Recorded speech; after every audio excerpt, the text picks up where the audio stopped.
Actually, let's come into order. This is Wednesday, December 9th, morning session of the Portland City Council. Good morning. Keelan, could you please call the roll? Morning, Mayor. Daly? Here. Fritz?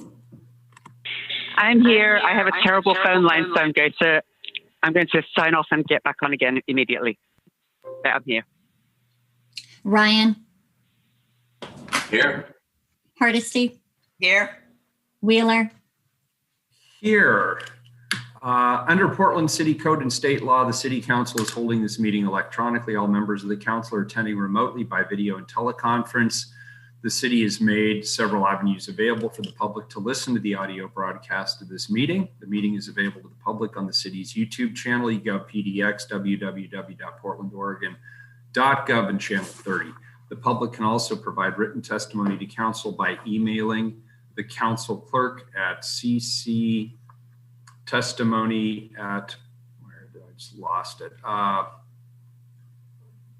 At portlandoregon.gov. The council is taking these steps as a result of COVID-19 pandemic, the need to limit in-person contact and promote physical distancing.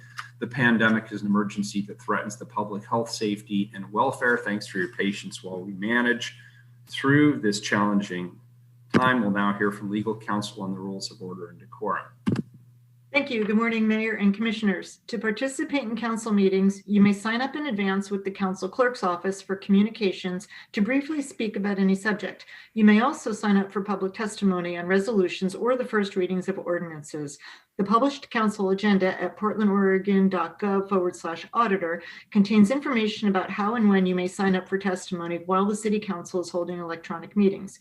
Your testimony should address the matter being considered at the time. When testifying, please state your name for the record. Your address is not necessary.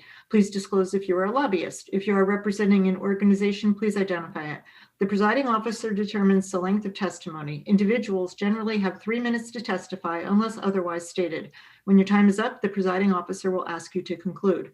Disruptive conduct such as shouting, refusing to conclude your testimony when your time is up, or interrupting others' testimony or council deliberations will not be allowed. If there are disruptions, a warning will be given that further disruption may result in the person being placed on hold or ejected from the remainder of the electronic meetings. Please be aware that all council meetings are recorded. Thank you. Thank you. So before we begin the agenda this morning, I want to take a moment to recognize our city attorney, Tracy Reeve, on her last day with the city. Tracy was born in Portland. She's a fourth generation Oregonian. After spending several years in private practice, Tracy joined the city attorney's office in 1991 and was appointed city attorney in 2014. Since then, she has provided steady, collaborative leadership of the best. She's led the best legal team I've ever known, and she certainly helped the office to keep its reputation as the best public law office in the state of Oregon. In her nearly 7 years as city attorney, and in the 4 years I've had the privilege to work with Tracy, she's been unwavering as an advocate for the city's interests and in promoting equity both within her office as well as throughout the entire city. And along the way, she's kept us on the straight and narrow, which we appreciate. 2020, let's just say, has been an extraordinary year, to put a positive spin on it. And the volume and the complexity of the legal work coming at Tracy and her team has been almost unimaginable. Responding to the pandemic, calls for police reform, protests, federal intervention, an unprecedented number of lawsuits, and on top of all of the other work that the legal work that the city does, this added up, of course, to a very demanding year for Tracy as the leader of that legal team.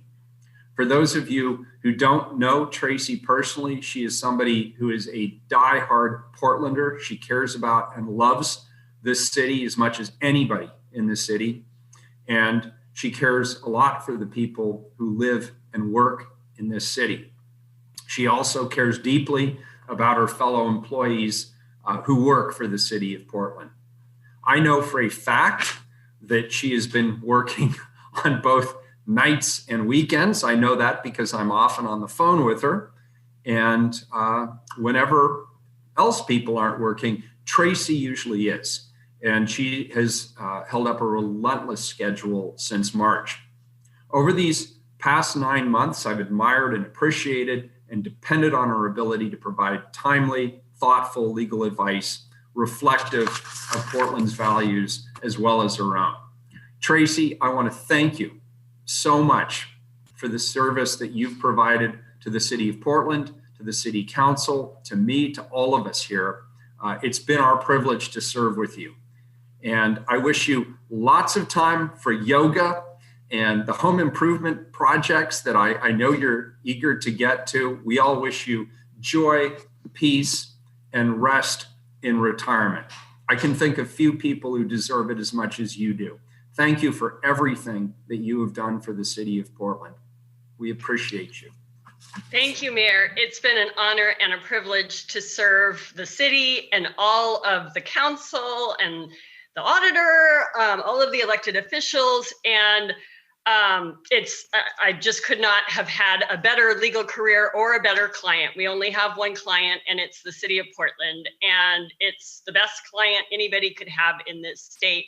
And I just want to say I am so, so proud of my team and the work they've done over the last year. They have done a huge amount of work. We have a lot of, I hired 2/3 of the office in the last 7 years since I've been city attorney because we hit that retirement peak. So we have a lot of fantastically talented younger lawyers with small children at home who have kept on keeping on even in these trying circumstances. And I'm very, very proud of them. And I'm proud to have served as your city attorney. Thank you. Thank you, Tracy. We appreciate it so much. Commissioner Hardesty. Thank you, Mayor, and thank you for opening the meeting and recognition and acknowledgement of the incredible work that Tracy Reese has provided to us here at the City of Portland. I've known Tracy a lot longer than the time that I've been at City Hall. In fact, her and I were on different sides of the table around the settlement agreement with the Department of Justice.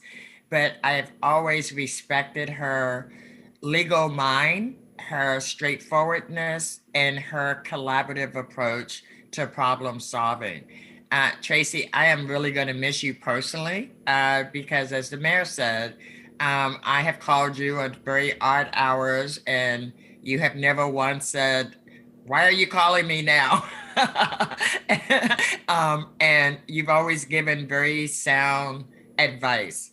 One thing I really wanted to highlight, I think a moment that the City of Portland shined with you, Tracy, was around where abortion rights were being challenged all over the country. And your leadership gave really excellent advice to lawyers all over the country who were trying to figure out how to defend community members' right of choice. And that's just one of the many times that I think that you have distinguished yourself as someone with a compassionate heart and with a fighter spirit and someone who's willing to put it all on the line for your values. So get some rest, but no, we're going to be looking for you with all kind of volunteer opportunities over the next few years. I just want to add my admiration and appreciation for a career well served and for a job well done. Thank you. Thank you, Commissioner, and I will look forward to watching your continued efforts, especially around police reform. So thank you. Thank you, and you know I will. Commissioner Hardesty, thank you. Commissioner Fritz. Good morning, everybody. Tracy, you've been such a great partner and collaborator over the years that we've both served the City of Portland, and I'm truly grateful for all of your service to me personally and to all of the bureaus I've worked with. As the mayor said, you're always prompt in getting us responses, and they all make sense, you know. They're not, sometimes they're not the answer that I wanted to read, and I know that you're going to tell me what I need to know rather than what I want to know, and so I appreciate that. Like you, I'm looking forward to getting those invitations to do things and choosing whether or not I want to do them in the future. So again, thank you so much. I wish you and your family all the very best for the holidays and for a very happy retirement. Well, thank you, Commissioner. And speaking of people who work at all hours of the days and nights, I have gotten many, many emails from you that were sent at 1 or 2 a.m. So I know that your retirement will be very well deserved as well. I think at some point we'll all be able to say that, won't we, Tracy? Well, thank you again, Tracy. We appreciate everything that you've done. And we wish you all the best and happiness and success and joy in the years ahead. And thank you for sharing your tree with us as well. That's awesome. I always like seeing what other people have on their trees, and you've outdone yourself. So thank you very much. Thank you. We all need a little brightness right now. Thank you. Yeah, we do indeed. Thank you. Keelan, first up is communications 951. Request of Julian Bryant to address council regarding the Borgan project. Good morning.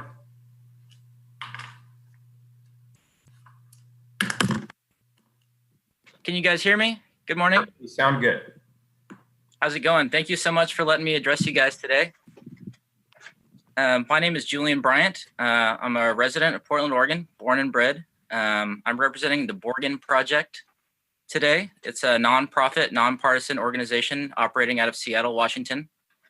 At the Borgan project, we believe that the most powerful nation on earth should be doing more to address global poverty. And so our national campaign of volunteers and interns work to lobby Congress to pass laws that make global poverty and extreme poverty a focus of United States foreign policy. By extreme poverty, I mean they live on between $1.25 and $1.90 a day. In 2015, 702 million people were living in extreme poverty. That was only 5 years ago, but those numbers have come a long way. In 1990, there were 1.9 billion people in that situation. And in 2012, there were around 900 million people. So, you know, these kinds of initiatives do make a difference. So aside from the ethical argument that is our obligation to help others in need, we actually benefit from foreign aid in other countries by creating markets overseas. A good example is Boeing here in Oregon. At a certain point where people come from extreme poverty to a working poor situation to maybe a middle class situation where they're actually looking for technology that they can use in their homes, clothing, automobiles, and travel. So that would be the Boeing example. We benefit from these overseas markets. Additionally, it increases our national security, as some of the most dangerous countries on earth are also some of the poorest. Afghanistan, Iraq, Nigeria, Syria, etc. So while we can talk about these things all day, we actually don't have any authority to pass these laws. And so that is why we lobby Congress. At the Borgan Project Action Center at our website, which is www.borgenproject.org. We've got a couple of templates and ways that you can contact Congress and make it very easy. It takes less than 40 seconds to email your congressional representatives on our website. Calls and emails are put into a call log and given to these leaders regularly. And it only takes between 7 and 10 constituents to ask for support of a bill, typically for one of these leaders to go ahead and co-sponsor it. So really, we're just looking to engage people, mobilize them to educate themselves about these issues and their family members, and also to go on and get in touch with Congress and let them know what they think. That's all I've got for you guys today. I appreciate your time. Thank you, Julian. We appreciate your being here to give us the introduction and the update, and we hope to hear from you again on progress. Thank you. Thank you. Next individual, please, Keelan, item number 952. Request of Sarah Taylor to address council regarding Willamette Greenway inventory from a community perspective. Good morning, Sarah.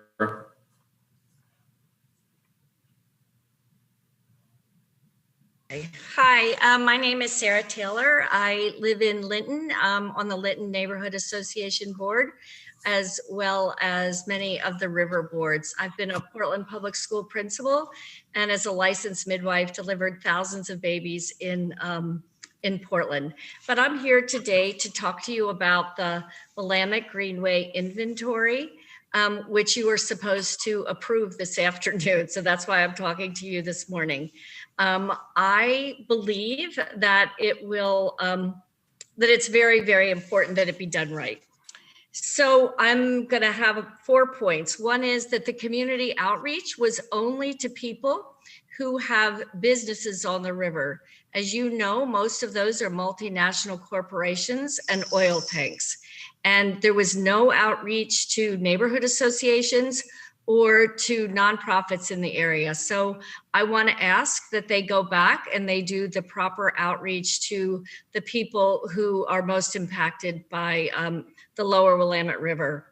Secondly, I'd like you to look at the culture and history inventory that's part of that, and note that it was done in 2005 and it was done by the industries, by the lower Willamette group. So it was paid for by industry and has not been updated.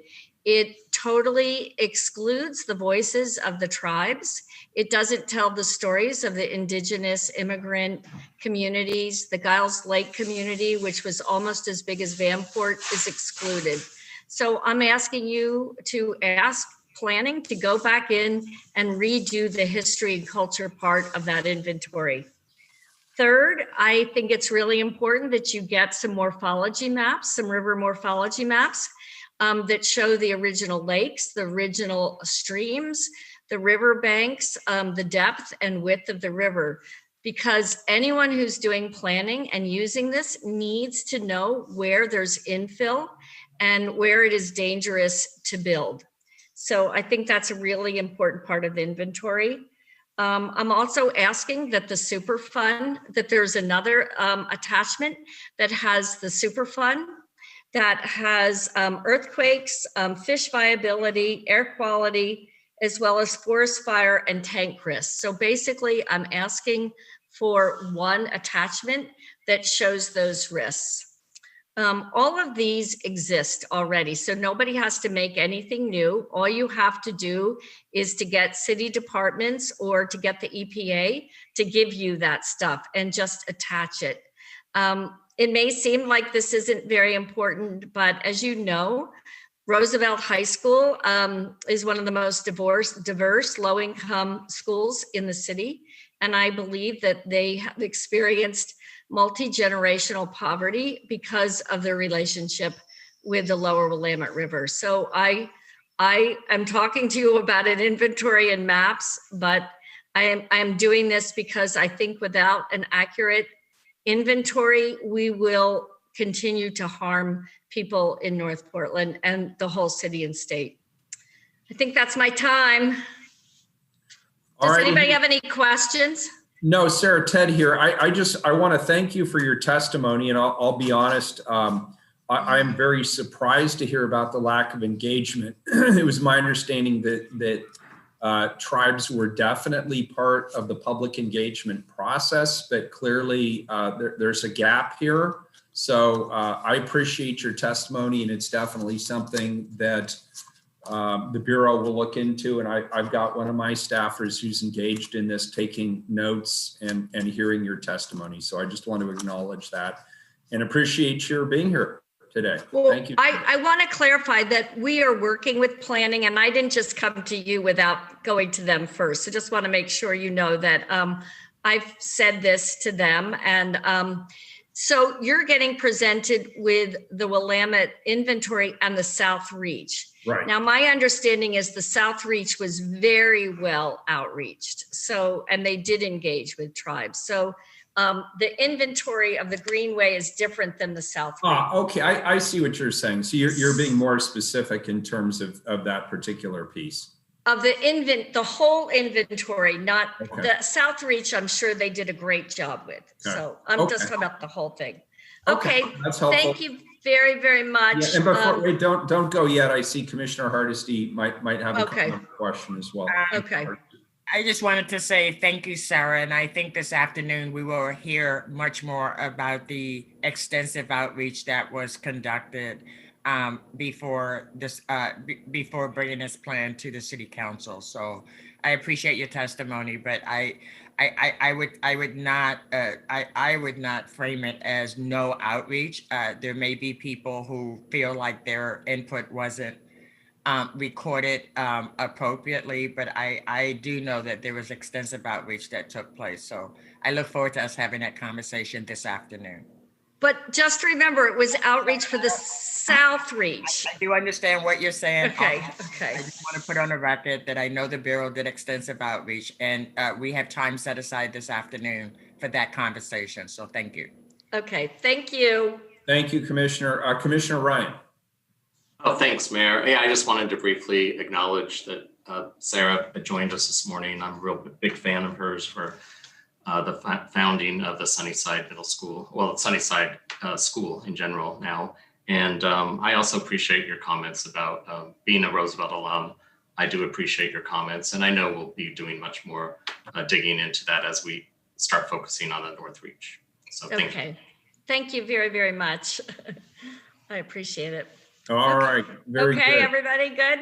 We're going to Okay. let you go now, Sarah. This is the Okay, peril of thank- testifying here is we don't let you go. So, Okay, thank you.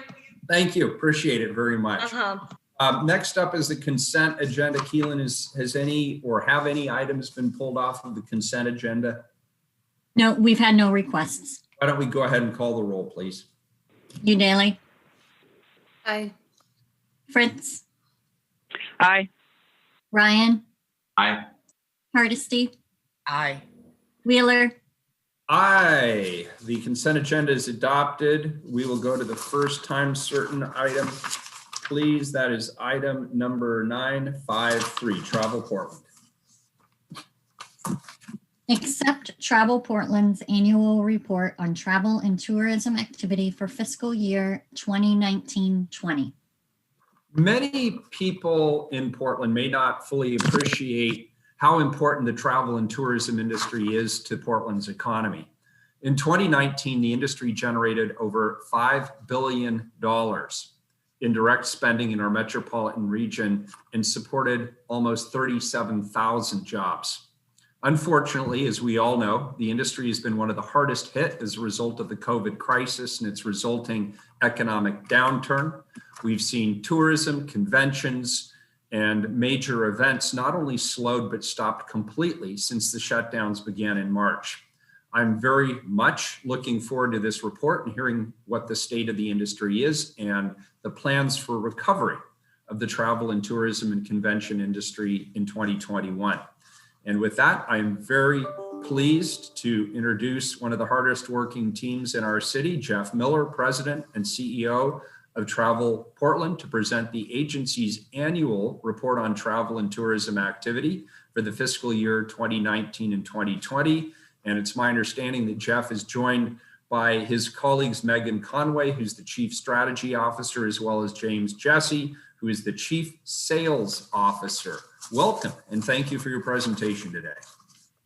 Mayor Wheeler and commissioners, thank you so much for your time today.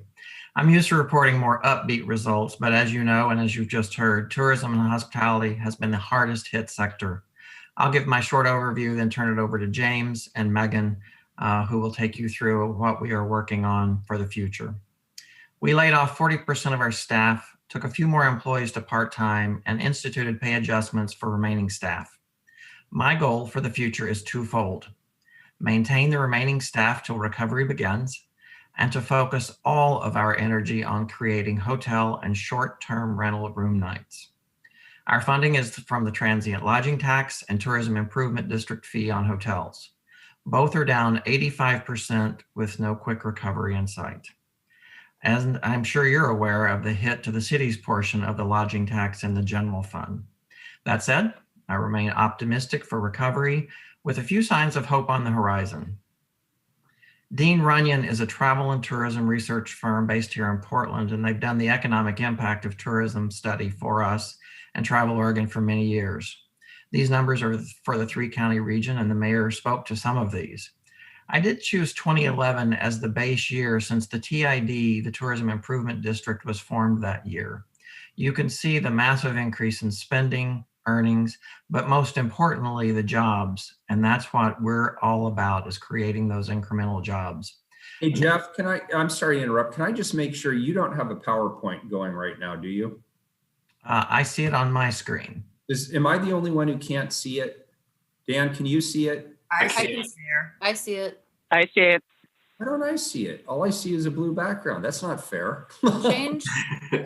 Change your view, Mayor. Yeah, I'm gonna have to do something different here. Reduce the view. Okay, keep going and I'll figure it out. I found it. Okay, technological idiot. I got it. Switch. Thank you, Commissioner Udaley. You get the extra credit today. Sorry, Jeff, go ahead. No problem. When we talk about the incremental jobs, an example of that would be a restaurant with, say, 10 employees that, were it not for tourism, would have less employees. So these are incremental jobs over and above what would happen without tourism. I also don't want to skip that the fact that we create a lot of taxes both locally and at the state level. I'll go through very briefly some of the hotel performance measures. You'll see rooms sold. Over the course of this year, we've been devastated in the number of rooms sold, down 61% in October. Average daily rate, you can see we were at $99. And I can tell you on both of these statistics, all of these statistics, it will be worse in November and December and likely January with the lockdown. When you look at revenue, which is what the taxes are measured on, and on this slide, we were down 75.5% in October, and the central city was down 83.6%. I just saw the statistics for last week, and the central city was down 89% in revenue, a total of $700,000 out of our central city hotels, and there are 7 of them still closed. Accommodations and food service lost more jobs than any other sector in March and April. More than half, or 97,300 jobs, or 54% of all accommodation and food service jobs statewide, were either temporarily idled or permanently lost in a short time. As of September, 64,300 jobs have been added back, leaving the sector 33,000 jobs below the February employment number. Multnomah County has struggled more in gaining back jobs. A little more than 1/3, or 9,800 of the 26,600 jobs lost in March and April were regained by September. Our efforts at Travel Portland to restart the tourism economy are now more important than ever. It's all about the jobs that we need to recreate. And with that, I'll now turn it over to James Jesse, our Chief Sales Officer. Thank you, Jeff. As Jeff detailed the drastic decline in business levels for hotels, this slide details how these devastating effects manifested itself with direct convention and meeting losses as a result of the pandemic. As shown on the left-hand side of the slide, business cancellations have affected all segments across the board for large and small meetings. And as shown on the right side of the slide, it details the consistent losses by month and all the way into the years 2021 and 2022. With the onset of the pandemic, it was critical that the local meetings industry address the new requirements of social distancing and public health that would change the face of meetings in the short term. The initial work of the Meeting and Convention Recovery Task Force centered on the primary components of safely reopening the Oregon Convention Center and establishing a baseline of public health and safety certifications from the hotel and venue community. Task Force members included a wide range of partners from the hotel and venue community to ensure that the local industry will be prepared for a reopening once it's deemed safe to return to hosting meetings. Additionally, addressing the visitor journey throughout all the major local touch points for meeting attendees Involvement and consultation from the restaurant community was key with Orla, as well as our major transportation partners at Portland International Airport and Triton. One major achievement for Portland venues in the area of public health and safety is receiving certification from the Global Biorisk Advisory Council, or GBAC, STAR accreditation. GBAC is considered the gold industry standard in third-party validation and demonstrates that we have the work practices and protocols to prepare, respond, and recover from outbreaks and pandemics. The Hyatt Regency Hotel, Portland Airport, and the Oregon Convention Center have achieved this accreditation, and through an EDA grant being pursued by Travel Portland, Merck, and the Oregon Convention Center, if awarded, this GBAC accreditation application will be made available to all Portland hotels and venues. This effort goes a long way in adding another protective layer of safety as we work to build confidence in our clients that Portland offers a safe environment for meetings in the future. In plain terms, convention and meeting sales face three concurrent crises. The health crisis of COVID-19 that's caused immediate business loss, the economic crisis and the restrictions barring reopening, and social and destination perception issues resulting from continuous coverage of political violence. In order to acutely move forward, Travel Portland recognizes the need to fully delve into these crises and how they relate to Portland specifically. And to that end, we've engaged focus groups for in-depth qualitative research that will provide a baseline of perception of Portland as a host for future events. Through our initial work, three primary themes emerged that provide some direction in our work moving forward to prepare for reopening. Good morning, Mayor. Most prominent were concerns with short-term delegate safety, and specifically. Jody, could you put your mic on mute, please? We can hear you. Thank you. Sorry about that, Jay. Thank you. Next, and more on the positive side, the Portland story and the Portland overall brand still remaining strong. Our fans are still our fans. And lastly, the positive long-term view of meeting in Portland, where the general consensus is that current events won't necessarily prevent meeting planners from considering Portland for future events. The results of this research will inform how we move forward with marketing campaign work and our sales strategy. Looking forward in convention sales, this next slide, while it's undeniable, over the past 7 months has been very devastating for the local convention and meetings market, we remain very optimistic about the future as a long-term booking outlook is positive due to successes over the last few years in advanced convention bookings. As shown here, while 2023 is shaping up to be one of the most impressive years for total hotel rooms booked, all years provide a great level of base business to build group compression and economic impact throughout the city of Portland. In an effort to assist our hotels and venues with replacing business losses as a result of the pandemic, Travel Portland created this short-term When We Meet Again business promotion for prospective business in years 2020 through 2022. This promotion serves two purposes. It combines our business incentives with those provided by our hotels to create competitive packages for new business. And also it assists our hotels with mitigating some of the losses of existing convention business. This promotion is key in our short-term business recovery efforts and will continue through the end of calendar year 2021. This promotion has provided some short and long-term wins for the local community. In our first instance, the Vancouver Whitecaps made Portland and Providence Park its home for the remainder of the 2020 MLS season. And through a great collaboration between Travel Portland, the Portland Timbers, and Sport Oregon, Portland was able to land this opportunity with the local host being the Portland Hilton downtown. This booking alone allowed the Hilton to partially reopen and bring 30 employees back to work.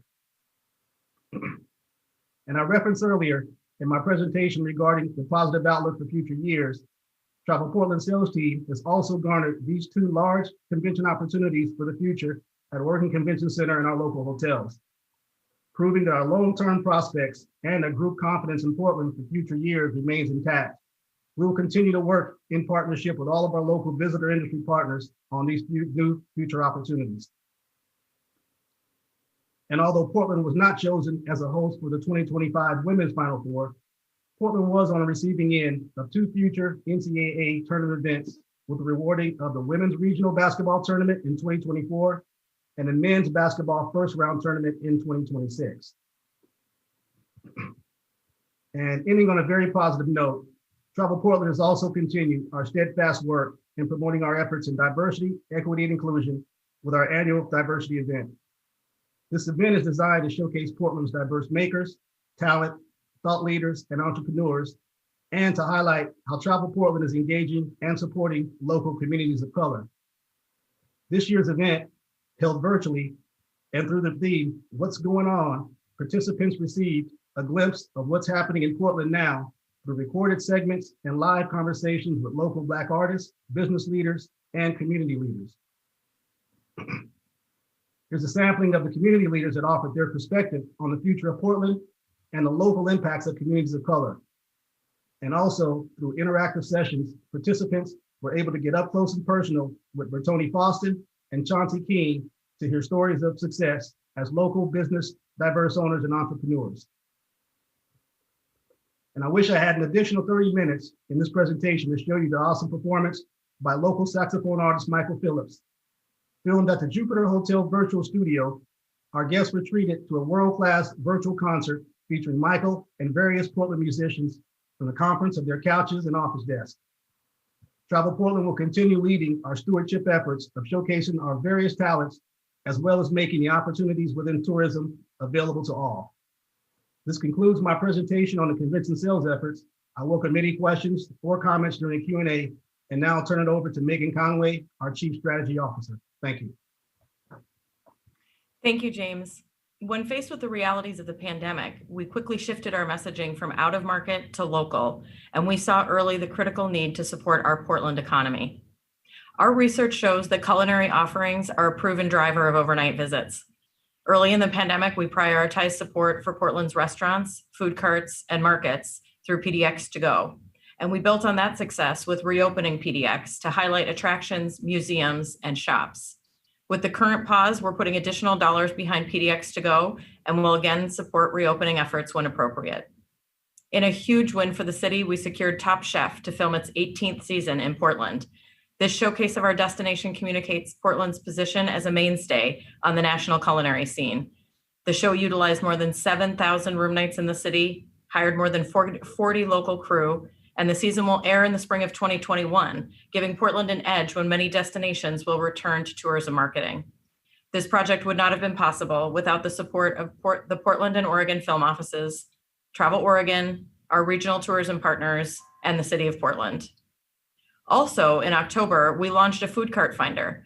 This searchable directory lets visitors and locals discover the ever-changing scene by pod, cuisine, trademark, dishes, and dietary needs.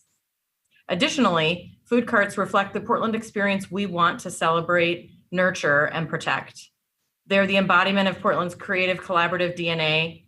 They represent business opportunities for entrepreneurs of color in every corner of the city, and they serve as incubators for future brick and mortar restaurants.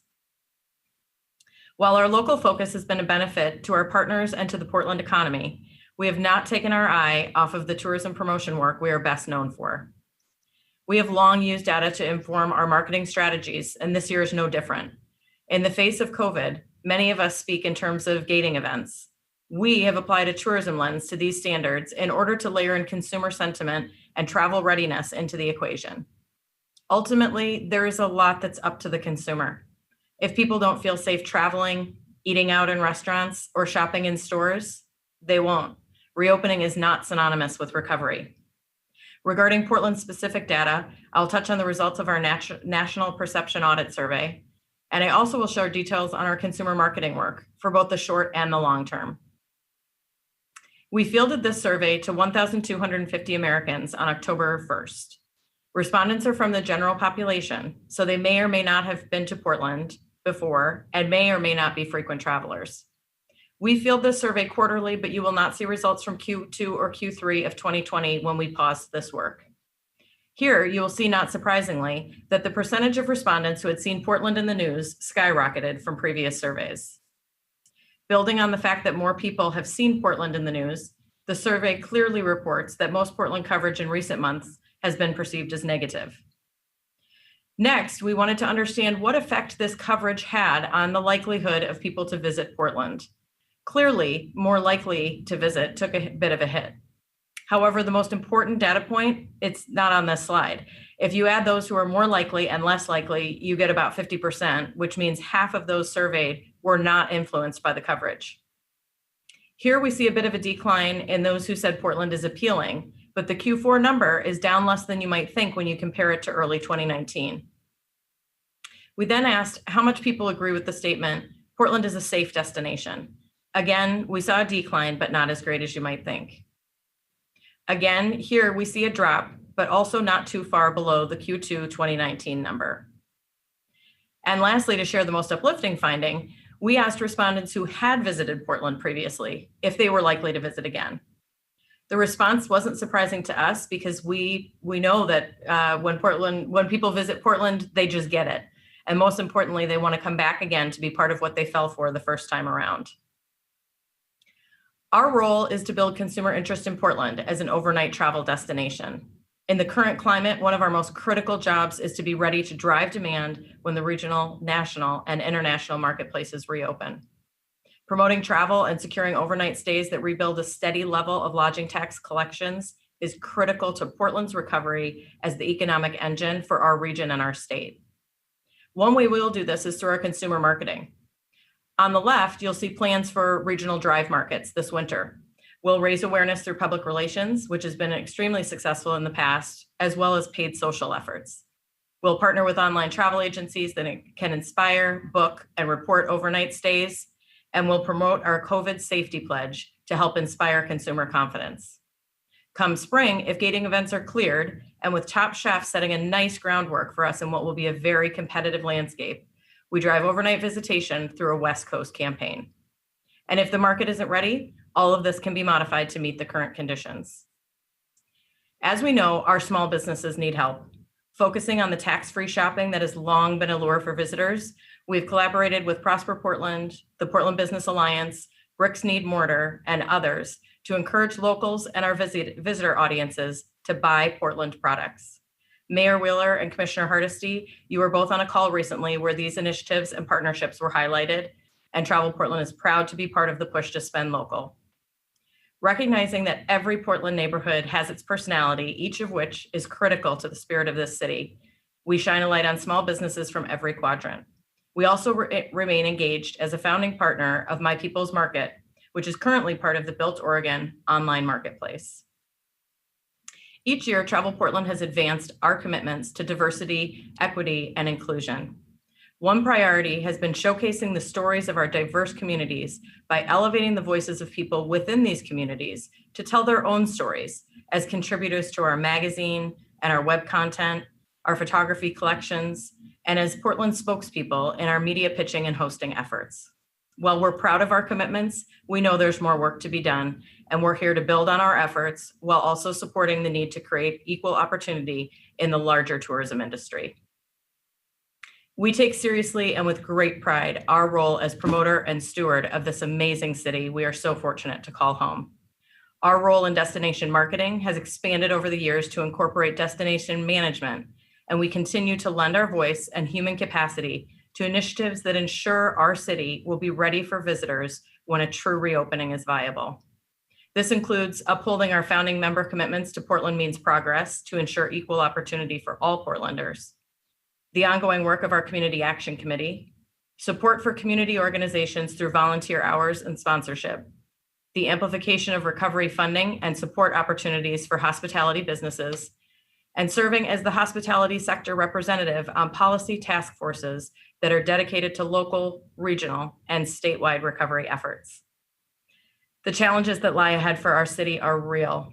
We at Travel Portland are here to work alongside our public and private sector partners to carve a path toward a better future for all Portlanders, and one that once again builds on the collaboration, character, and innovative spirit of this city. It's our personality that people fell for before, and the visitors will do it all over again if they see that all Portlanders have had a voice in how we rise. Thank you for your time, and we can now open it for questions.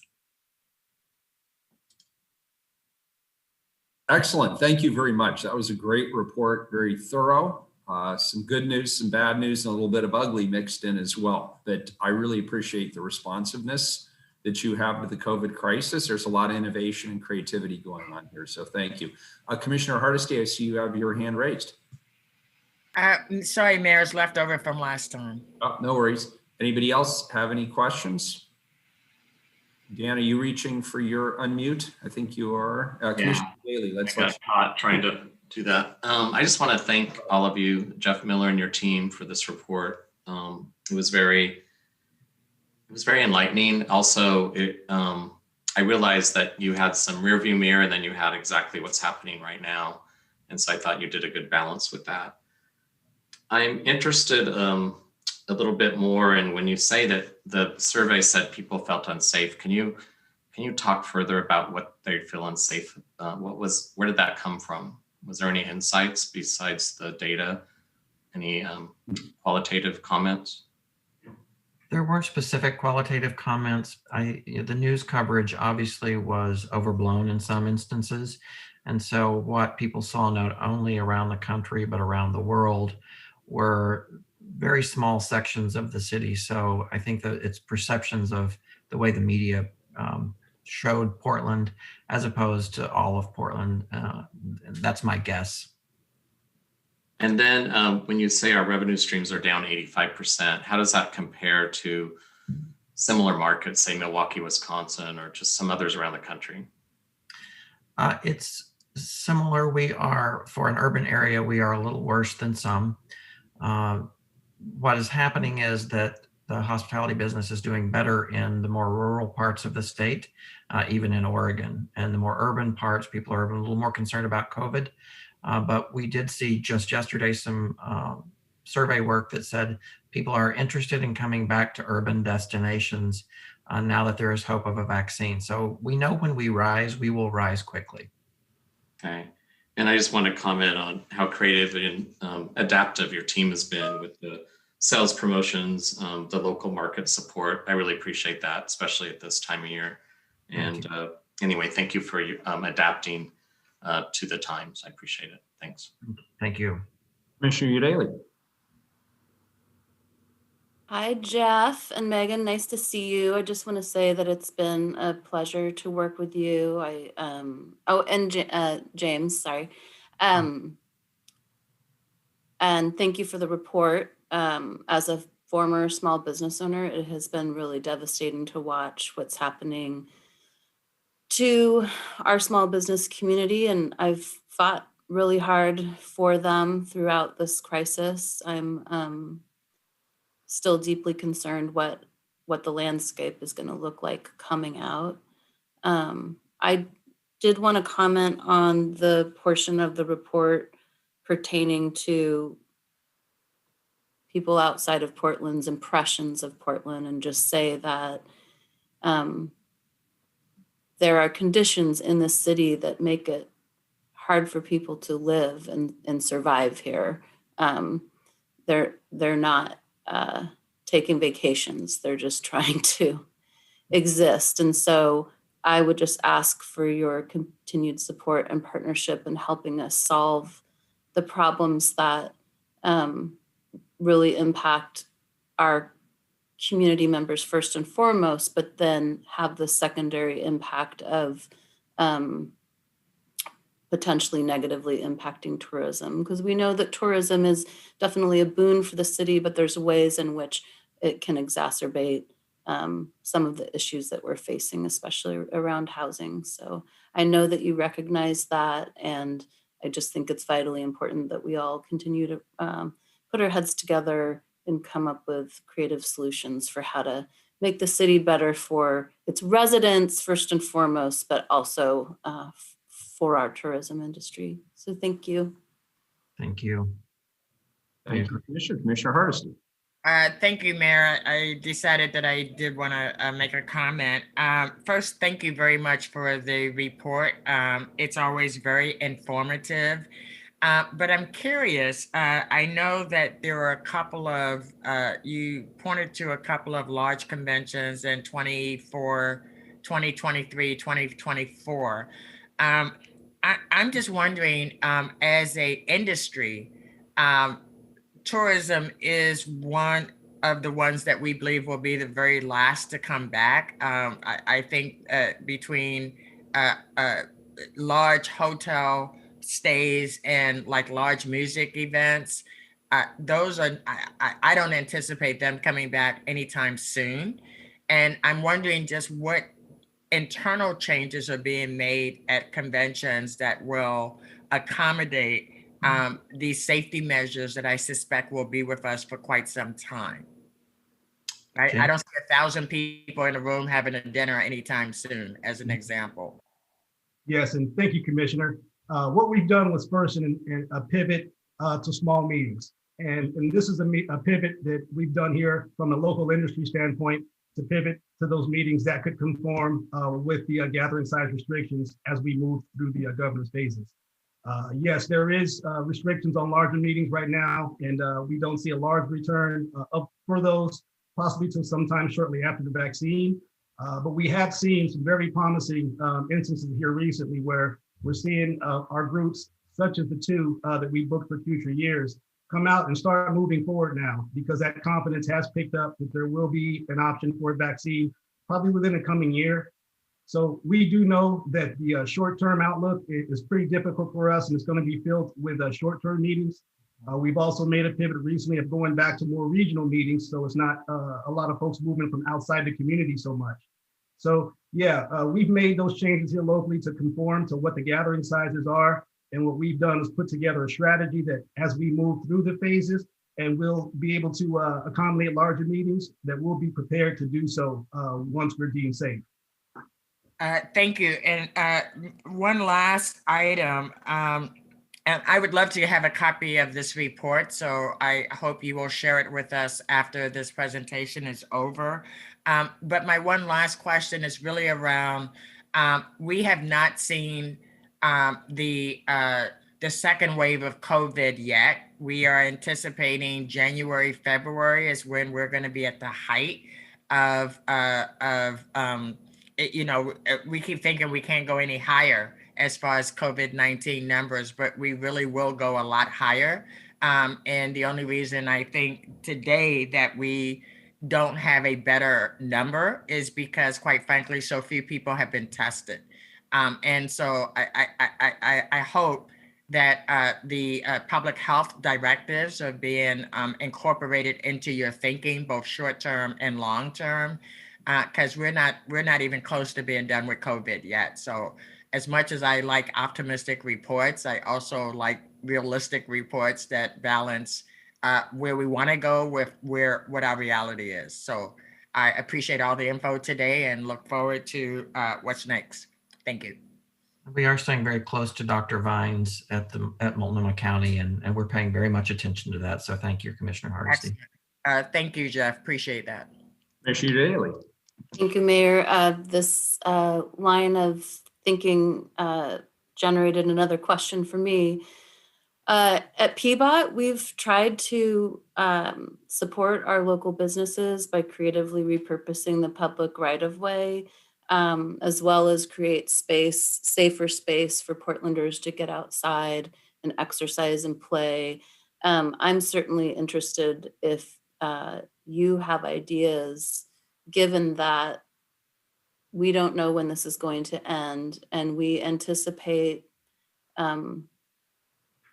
additional waves of COVID or other similar events in the future, ways that we can start creating spaces where people can safely do business. If you're looking at cities around the world, if you have any particular proposals to pitch. I'm leaving council, but I'm not leaving Portland. And this is one of the areas that I'm pretty deeply invested in, supporting our local businesses. So I know that I've been keeping tabs on just interesting, creative, innovative ways that people have been able to continue doing business. And I'm wondering if you have a quick pitch, I don't know, a year-round outdoor market, drive-in concerts, any fun, interesting ideas? I'll ask Megan to weigh in. I will tell you, I was downtown on Sunday doing my Christmas shopping and our small businesses, and I was really encouraged by the number of the outdoor pods to eat in and those sorts of things. So there's a lot of creativity going on. Megan? Yeah, thank you for the question, Commissioner. We really are very actively watching what other cities are doing. We had, sort of routed around our office the design competition for outdoor eating spaces that the city of Chicago had, looking at how can you capitalize on your creative class to come up with a solution that helps you combat not just, needing to be outside, but the elements of needing to eat outside in a cold climate like that. So we definitely will continue to keep our eye out for ideas that either come up or are generated in our office to think about creative solutions and ways that we can collaborate. And we're in regular conversation with PBA and Prosper Portland and others as well. So as we look at those collaborative recovery efforts of driving locals into the community to spend dollars if they're able, to be able to look at those opportunities to partner as well. Great. I know I've been looking to Scandinavian countries who have much harsher winters and who just love the outdoors year round. So I think we need to get a little more Scandinavian in Portland, Oregon. Yeah, we need our layers. Yeah. Thank you. Thank you. Thank you, Commissioner Daly. Anybody else? If not, I'll entertain a motion. So moved. I move the acceptance of the report as presented. Second. A motion from Commissioner Hardesty, a second from Commissioner Daly. Any further discussion or questions? Seeing none, Keelan, please call the roll. Daly. Well, thanks again for the report. I think I said most everything I need to say, but wow, what an extraordinary and unexpected year we've all been through. So thank you for your continued commitment to Portland and to our local business community. And I look forward to continuing to support your efforts however I'm able. I vote aye. Fritz. Thank you, Jeff, James, and Megan for this report. As usual, it is clear, it is data-driven, it is succinct, and it's interesting. You do a really phenomenal job. Being the liaison to Travel Portland via the Visitor Development Fund board has been the only assignment that I have had for the entire 12 years in office. And people who know me know that I don't do 8 o'clock meetings, never mind regular 8 o'clock meetings and meetings that I would describe as fascinating and ones that I look forward to. So it's a little known assignment, but it's so interesting to find out the planning that goes into, the magic that happens when the conventions come to town. It's a years long effort. And I so appreciate having worked with you and learned from you. I also acknowledge what you said at the beginning of your report, that you had to lay off 40% of your staff and take salary reductions. That's hard, and you have phenomenal staff. You've done a really good job of recruiting and retaining people. So I'm sorry to hear that some of them are no longer with us, and I hope that the economy recovers. I'm actually more optimistic than some of my colleagues. Looking into retirement, my plan had been to be doing a lot of traveling and a lot of doing all kinds of fun things.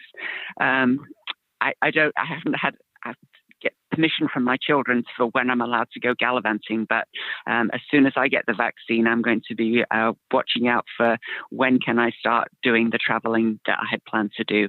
And I imagine that there's a lot of people who are just fed up of this whole isolation thing and just really ready to get back to normal once it's safe to do so, and building back better. And so I appreciate that the work that you're doing with the local businesses, with Prosper, with the Portland Business Alliance, with Pioneer Courthouse Square. You are true collaborators, and especially one of the improvements in our system over the past several years has been adding the short-term rentals, and you mentioned that. The tax from that does benefit the system, and your inclusion of some of the short-term rental operators in your planning has been, I think, a great improvement. So thank you so much for your kindness to me, your support to me, your organization, just being very, very interesting and very, very good at what you do. I'm glad to vote aye. Thank you, Commissioner. Ryan. Yes. Yes. Thank you again, Jeff, James, and Megan. It was a great report. I look forward to seeing the details.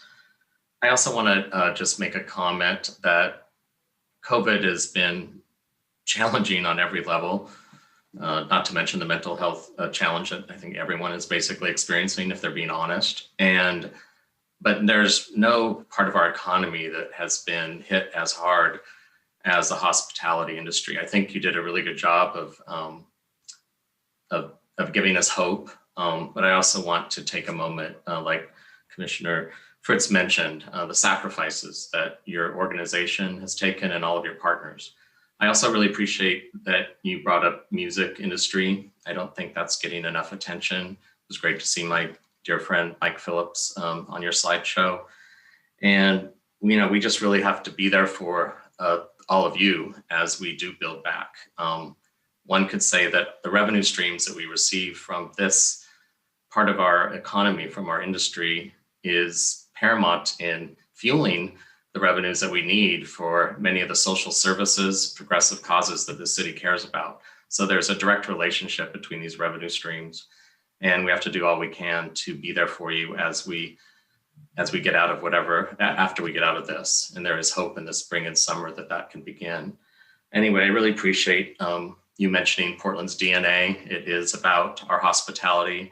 It is about that vibe that people have when they come here. And when they came here pre-COVID, they felt that. And if they showed up today, they just wouldn't feel that same thing. But you're doing all you can to create that. So I'm with you with the hope. And I just want to acknowledge your sacrifice. And thank you for hanging in there. Thank you for your employees that are sacrificing pay cuts. And we need you. And I look forward to having further dialogue. I vote aye. Hardesty. Thank you for the report, Jeff, Megan, and James. It is, as always, a very thorough report, and I'm grateful for that. I just want to add that again, this is my own personal belief. I believe the world will be radically different coming out of this pandemic. And what I hope is that we're imagining what our new future will look like and not anticipating headed back to where we were prior to the pandemic. Our world has changed, and if we're going to recover, we're going to recover based on new thinking, new innovation, and new opportunities that will present themselves. And so I look forward to working with you to identify and support this new thinking. Life is not going to ever be the same again. And I don't want us to be planning as if we're going to go back to some fantasy world that honestly didn't exist for a lot of Portlanders before the pandemic. And the pandemic has shown us just how unequal our city really is. I look forward to the tourism return being more reflective of who we want to be rather than who we were or who we thought we were prior to the pandemic. I vote aye.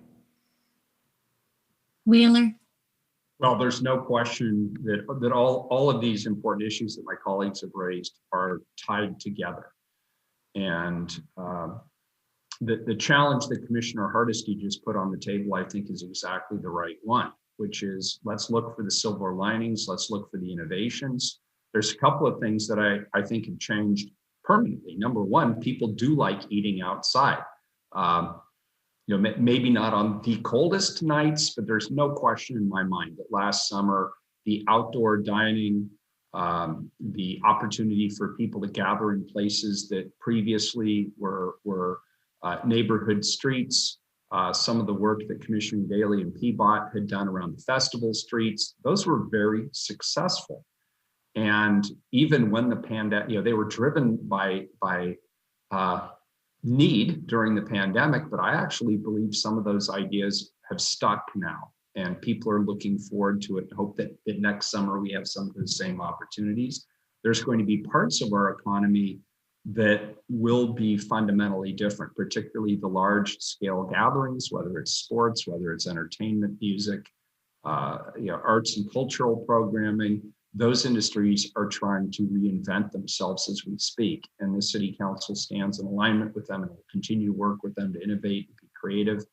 But there are certain values that are inherent to Portland that Jeff, you and your team have highlighted in our marketing, both nationally and globally, about who Portlanders are. And I don't think who we are is going to change even because of the pandemic. We're going to continue to be innovative. We're going to continue to be creative. We're going to continue to be leaders. We're going to continue to appreciate small scale maker spaces, homemade products, mom and pop stores as opposed to chains. We're going to continue to be a top culinary destination going forward. All of these things that sort of create the aura of Portland are truly important to attracting people here. And we should also be genuine. And I think Portland has had a bit of a comeuppance in recent years about some of the fragility of our community, some of the inequities that exist in our community, some of the structural problems, the lack of safety net services, housing, access to economic opportunity. All those things have come to the fore too. And I believe we will be a more genuine city going forward. But I want people to not just see problems as they look at Fox News or wherever. I want them to see a community that can acknowledge and own those problems and demonstrate that we're leaders enough, each and every one of us in this community, to address them. And I believe I have a lot of confidence in Portlanders. We're up to those challenges. And I hope some of that energy also becomes part of the way people view this city, that Portland is a can-do city, along with all those other things that we acknowledge. So I want to thank you for the critical work you do. Travel and tourism is a hallmark of our local economy. We're up against the ropes now, but you're showing real leadership in terms of addressing those challenges. We as a council stand with you and will continue to work with you and support your efforts. So thank you for the work you do. I vote aye. The report is adopted. Thank you, and we'll look forward to the next. Thank you all so much. Thank you. Have a good day. Next up is our next time certain 954, please. Direct the Portland Police Bureau to inventory its crowd control tools and submit written reports to council, and establish new authorization procedures for the Portland Police Bureau's acquisition and procurement of military style equipment, and submit written reports to council. Commissioner Udaly. Thank you, Mayor. Well, it was a pleasure to work with Commissioner Hardesty and her team, and to co-sponsor this item with you and Commissioner Hardesty. When the demonstrations for racial justice began this spring following the murder of George Floyd, I immediately voiced my concerns with PPB's use of munitions and chemical munitions in particular during council session. I said then, and I will repeat today, that the use of these munitions during a public health crisis that attacks people's respiratory systems is inhumane. I worked with my team to determine what we could do as a council to restrict the PPB's use of munitions, and the resolution we will vote on today is the best next step we were able to identify. This year, beyond what we saw on the news and social media every night, council had little information on the tools the Bureau was using in response to demonstrations. This lack of information was also a challenge during budget conversations. Our own budget office was unable to estimate the cost and scope of PPB's munitions arsenal because it was not itemized within the Bureau's larger external material and services line item. This resolution will ensure that while council continues to address inequitable policing practices, council and the public will have additional transparency into what weapons are at the Bureau's disposal and what those weapons cost. I was pleased to work with Commissioner Hardesty on this issue from the outset and then to collaborate with the mayor's team to incorporate an aligned reporting resolution that they had been developing. We have staff from our offices here to present today. It's my pleasure to introduce my Senior Policy Advisor, Hannah Holloway, to start us off. Welcome, Hannah. Thank you, Commissioner. Good morning, Mayor and Commissioners. I am Hannah Holloway, Senior Policy Advisor to Commissioner Udaley, and I'm here with Amanda Watson from the Mayor's team to present on this resolution.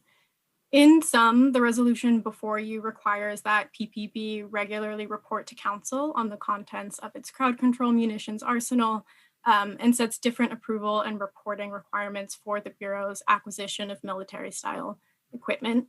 But this came together through a collaborative process between the offices, with different offices contributing different pieces, which we will elaborate on in this presentation. As you're aware, Black and Brown Portlanders have pointed to the injustices and excesses of our policing system for decades, with many in our community joining that call this past spring and summer.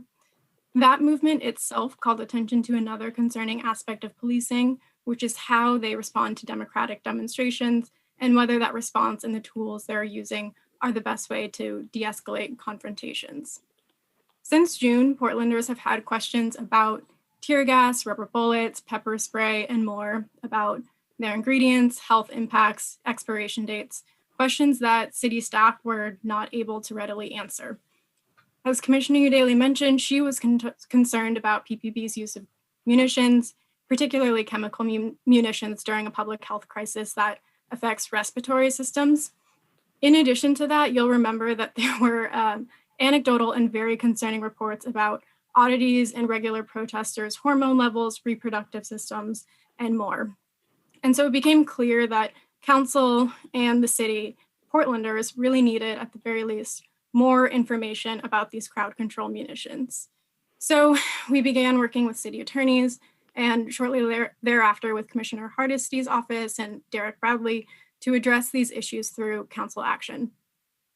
Of course, the city is still under the Department of Justice settlement agreement for PPB's use of excessive force against people experiencing mental illness, which does limit council's ability to make changes to use of force policies without DOJ approval. And while in the best of circumstances, a settlement like this is positive to the city, compelling our public police force to adopt better practices and to police more equitably, it has been a challenge in a year in which protesters are demanding swift change. And we're working with an agency that works at a different pace. I know you all know this, but I do think it's relevant background to how we arrived at this resolution as something that is within council's authority per the PPB settlement and is still responsive to community demands for more transparency. So the resolution. In practice, the inventory piece of this resolution will require that PPB inventory its munitions used for crowd control purposes. And you'll see that in Exhibit A, we list out which munitions are subject to quarterly inventory reporting. That includes chemical irritants, impact munitions, distraction devices, and smoke or obscurants primarily. That's for a reason. This resolution is not intended to capture batons or bicycles, really the supplies that officers use in crowds. This inventory report is targeted to the weapons, the munitions that PPB uses to control crowds when they feel that they've gotten out of order. So the first report should be submitted to council on January 27th, and from that date forward, quarterly. And it must include the quantity and use of each munition, as well as the ingredient list and expiration date for chemical munitions. It also provides a more responsive transparency if we find ourselves in events that are similar to that of this year, where there is more frequent and repeated deployment of crowd control munitions. So under this resolution, if PPB uses crowd control munitions 3 or more days within any 7-day period, the Bureau must record the munitions used in response and notice council of its intent to purchase additional munitions. That report under this sort of more frequent standard would have to come to council within 5 days of the initial munition deployment and continue on a weekly basis for the duration of heightened use.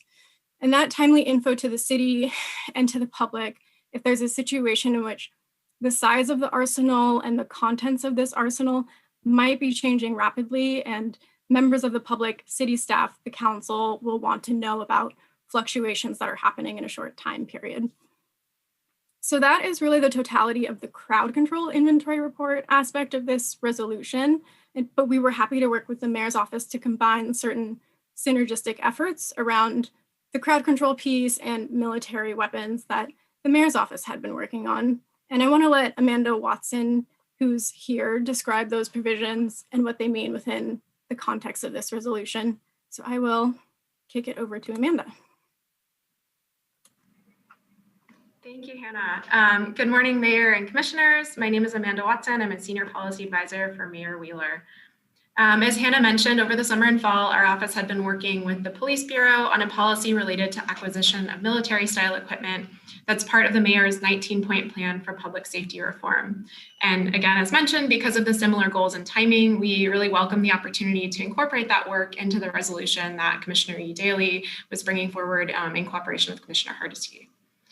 So the goal of our particular piece of this policy reform was to increase transparency, accountability, and oversight over the purchase of military-style equipment by the Police Bureau for many of the same reasons that Hannah just mentioned in response to community demands for increased transparency, and because we know that the use of military-style equipment for crowd control can undermine trust with the community and poses greater risk to public safety if it's misused.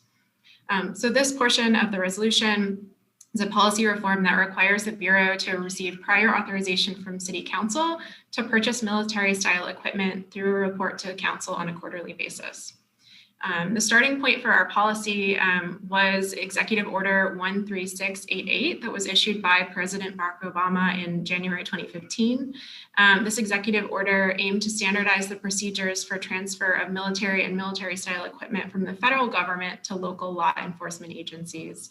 And we relied on this, wanted our policy reform to be consistent with this executive order because it established a standard definition of military-style equipment, and it set reporting requirements for agencies that were seeking to acquire that equipment from the federal government. And so, as we all know, the Portland Police Bureau does not purchase any surplus military equipment from the federal government, but we use those equipment lists and the reporting requirements from the executive order as a starting point for our policy, again, for consistency's sake. So we worked with Bureau staff from PPB's Business Services Group and the Training and Operations Division to create a policy that would minimize administrative burden while significantly increasing transparency and accountability. So the quarterly report to council that will be required by this policy will include details on the cost and the type of equipment the Bureau is seeking authorization to purchase in the coming quarter, as well as information on the appropriate law enforcement purpose that equipment will serve, and importantly, the policies, protocols, and trainings that the Bureau has in place governing the use of that equipment, so that council and the public will know that we have all the protocols in place for the proper and safe use of the equipment. So again, I just want to thank Hannah and Derek, Commissioner Daly, and Commissioner Hardesty's office, and PPB staff for their collaboration on this policy. It was really great to kind of be able to bring this all together in one resolution, that given the kind of alignment and goals, as well as the reporting mechanism and the quarterly cadence. Thank you. I think we'll turn over if there's any questions, and I believe we have folks from the City Attorney's Office on the line who worked with us in the policy, if there's any questions from that perspective as well.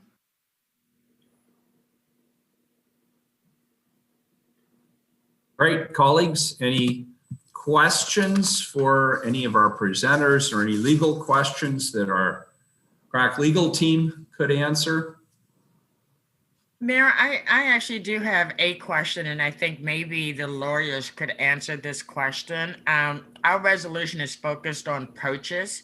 Are there incidents where the military gives military-grade equipment to law enforcement agencies? And if so, would it be covered by this resolution? I think that's a legal question, maybe. Do we have somebody on the line who could answer that? Rebecca Plaza from the Attorney's Office is here. Yes, I believe I successfully unmuted myself. There you go. As a senior deputy city attorney with the city attorney's office. Commissioner Hardesty, I believe your question is of a legal nature. The resolution should cover acquisition and procurement no matter what form it takes place. So whether or not it is transferred or acquired through city funds or grant funds, this resolution will apply to all of that. Thank you so much. I just wanted to make sure there was no wiggle room around this resolution. I appreciate that. Thank you, Commissioner. Any other questions at this point? If not, I know we have some public testimony. Keelan, why don't we move to public testimony? How many people do we have signed up? It looks like we have 3 people on the call to testify. First up is Dan Handelman. Mr. Handelman, welcome. Good morning, Mayor and Council. This is Dan Handelman. Can you hear me now? Yep. Thank you. I'm the Portland Cop Watch, and I'm not sure why there's echoing going on. I'm concerned about this resolution because I don't think it goes far enough. I think there really should be more restrictions on the use of these weapons. I do not understand the comment that it would be a violation or somehow affect the DOJ agreement if you did restrict the use of weapons. I've read that agreement many, many times backwards and forwards. It doesn't say anything about forcing officers to use these weapons on protesters. And just because the directives allow the officers to use them, in the same way there's been a moratorium on the death penalty in Oregon since 1998, we haven't used it in the state. You can have a thing that says you're allowed to use it, but then you can also say, we don't want you using it. So I don't really understand why you can't stop the officers from using these weapons. And I say weapons, the resolution refers to them as tools. I have said this over and over again, both to the Bureau and to the City Council, but it's really, Commissioner Daly appropriately called them weapons in her opening remarks. And I think that should be remembered, that these are not things that you use to open paint cans or repair doors. These are things that are used to harm people. We also think that there should be more focus on removing them from the inventory than taking inventory, rather than allowing more purchases of these things. Just say, well, we don't want our community members being hurt by them. In the section about permissible items for the Bureau to buy, it lists helicopters and drones. I think those should also not be allowed to be bought by the Police Bureau. Portland hasn't had helicopters in decades, in part because of the perception that they give an occupying army flying over certain populations, particularly communities of color. And I don't think that those even should be on the list of permissible items. They should be banned. And then the data that the Bureau released about use of force just from late May to the end of September showed that PPB used impact rounds 1,538 times, which is 1/4 of all the force of the protests. They used chemical agents 854 times and baton strikes 216 times. It's clear that when you give these officers weapons, they're going to use them. I'd also just like to see in this particular resolution and in future resolutions around police issues, the addition of a requirement that when these reports come to council, that there be public testimony allowed, because we don't want to have a presiding officer who arbitrarily says, we're never going to take public comments on any items that are reports when there's items that are very important to the community. So if it can be put into the resolution that whenever these reports come forward, there's going to be public testimony, I think that would really benefit the transparency and the openness that this council has said over the years that they believe in. In terms of the cost, somebody brought up the question of the cost. The Oregonian reported that just in the first month and a half, the Bureau spent $117,500. Now, That's 3 minutes. okay, I just want to say that if the council didn't get that information, the Oregonian did, that's very confusing. Thank you. Thank you. Mayor. Commissioner Daly. Thank you. Dan, I just wanted to briefly address your comments, although I think I'll be hitting on some of your concerns in my closing remarks. We originally set out to create munitions ban and or restrictions. I'm not sure what I can and can't share with you, but I will try to nutshell the challenge we faced with actual restrictions. And that is, with the DOJ settlement, if we take away less lethal munitions and what the police are left with are options that would be more harmful to community members, then we would be in violation of that settlement. I believe that we need to get out of the settlement, lay that to rest, and then revisit this issue. This is something that Commissioner Hardesty and I are both very passionate about. And if we had been able to advance something that included bans or restrictions, we definitely would have. So as always, I really appreciate your insight and your testimony. I always learn something from you. I just want to assure you that this is what we can do in this moment, working with the constraints that are put upon us by not just the settlement, but state and probably federal law as well. Thank you. Thank you. Oops. Yeah, thank you, Commissioner Udaley. I appreciate that. Next up, we have Allison Cole.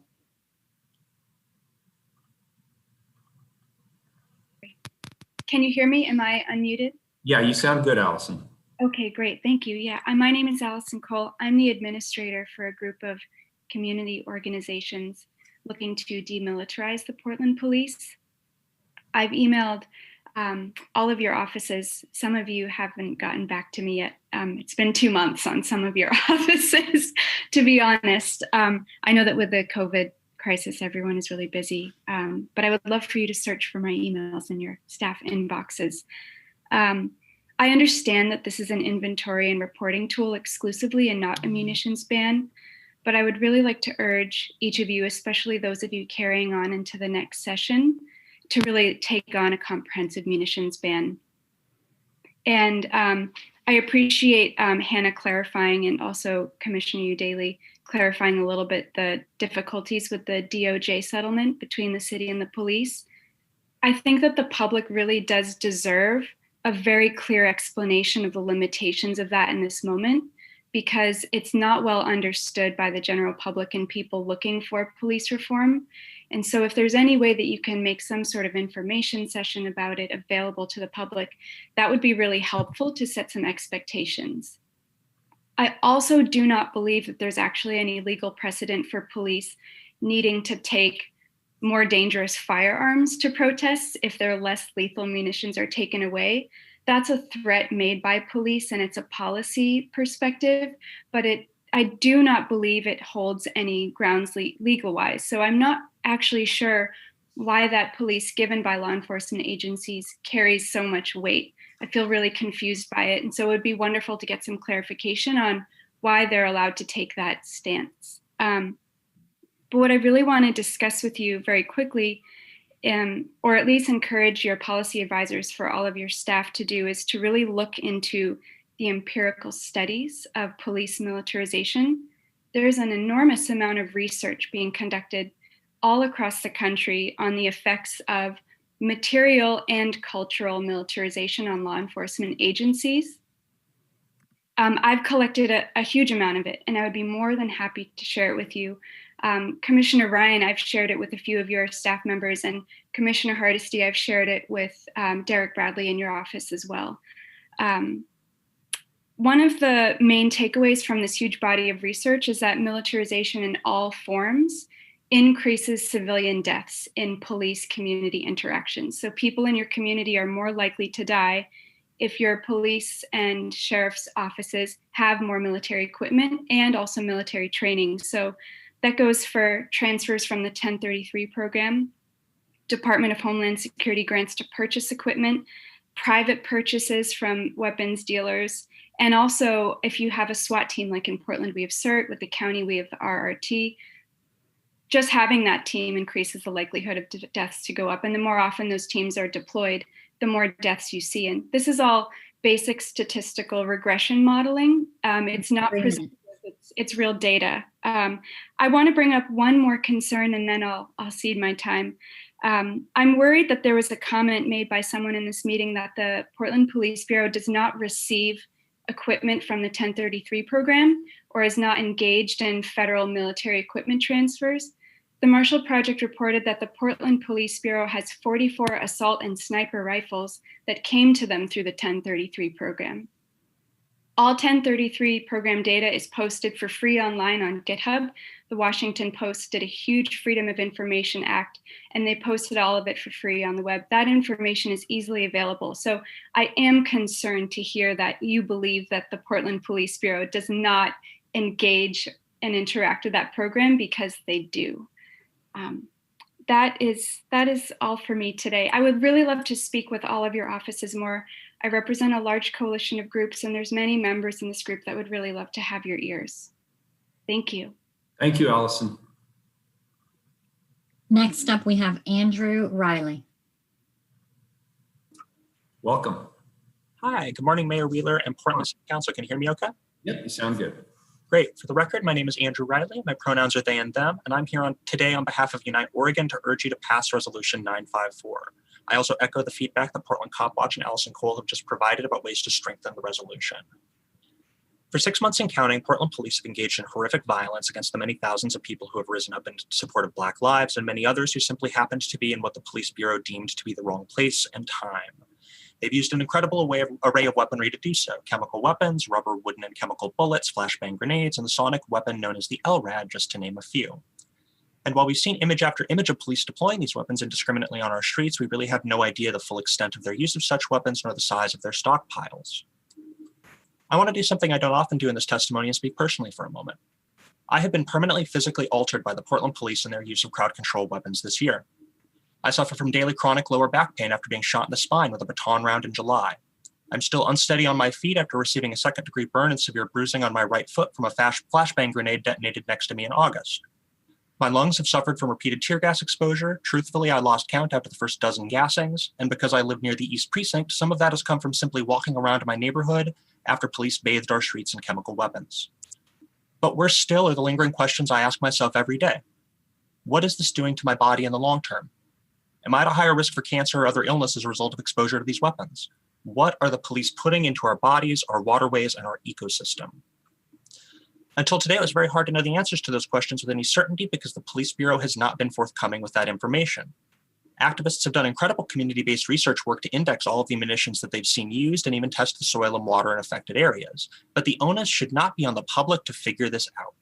We have a right to know what kind of weapons the Portland police are stockpiling to use against us in the event that we demonstrate in a manner deemed inappropriate, and we have a right to know what kinds of chemicals we're being exposed to, including the long-term health effects they may have on us, including and especially the parents who have seen their children gassed in their homes over the course of this uprising. This resolution is an important first step in establishing that right to know. For the first time, Portland police will be required to tell us what sort of weapons they have on hand, what they're made of, and report regularly, including in periods of sustained use, when they use them against the public in a sustained way. While Unite Oregon continues to advocate that City Council take the step of outright banning the acquisition and use of these chemical and ballistic crowd control munitions, we support this resolution as a step along the way. Thank you to Commissioners Udaley and Hardesty for bringing this forward, and I want to give a special thanks to Hannah Holloway and Commissioner Udaley's office for her excellent work in developing this resolution, including soliciting extensive feedback from community groups like ours. Please vote yes, Black Lives Matter. Thank you. Thank you. That's all that we have signed up for testimony, Mayor. All right, very good. Colleagues, any further questions? Commissioner Udaley, I see you have your hand raised. No, sorry, Mayor. Okay, very good. Keelan, please call the roll. Udaley. All right. In 1925, the Geneva Protocol banned the military use of tear gas. As a community, we need to ask ourselves, why have we allowed public servants to use a weapon our military cannot use in war against our own community members? The militarization of local law enforcement is harmful to every member of society, and it needs to end. Council action alone cannot address the full scope of munitions use, but what we can do today is provide additional clarity for the public and for council into what munitions the Bureau has, how they use them, how much they spend, and how their arsenal affects demonstrators. I regret that I was not able to do more during my time in office to curb PPB's excesses. There are both regulatory and political reasons for why we can't do more right now, but the very least we can do is create more transparent and open information for members of the public, and I'm proud to provide that for Portland today. So thank you, Mayor, for your support and collaboration on the military-style equipment aspects of this resolution. Transparency should be universally valued on this council, and I'm thankful that on that front we found common ground. Thank you, Commissioner Hardesty. I'm disappointed that this is the last police-related action we will see across the finish line together as commissioners, but I know you will keep fighting for Portland, as will I. And I appreciate your partnership and honor your leadership on this issue over the last 3 decades. I want to thank your policy director, Derek Bradley, for working with my team since June to meet community demands and rethink public safety in our city, although we have been frustrated by the constraints within which we're forced to work. Thank you to my senior policy advisor, Hannah Holloway. Hannah has worked with community advocates and the city attorney since early June to accomplish community demands that weren't preempted by settlement agreements, pending lawsuits, or state legislative developments. I'm incredibly proud of the work you've done in my office, in addition to your work with the Urban League and your longstanding commitments to racial justice. And you deserve so much credit for the step we are taking today. I can't wait to see what you do next.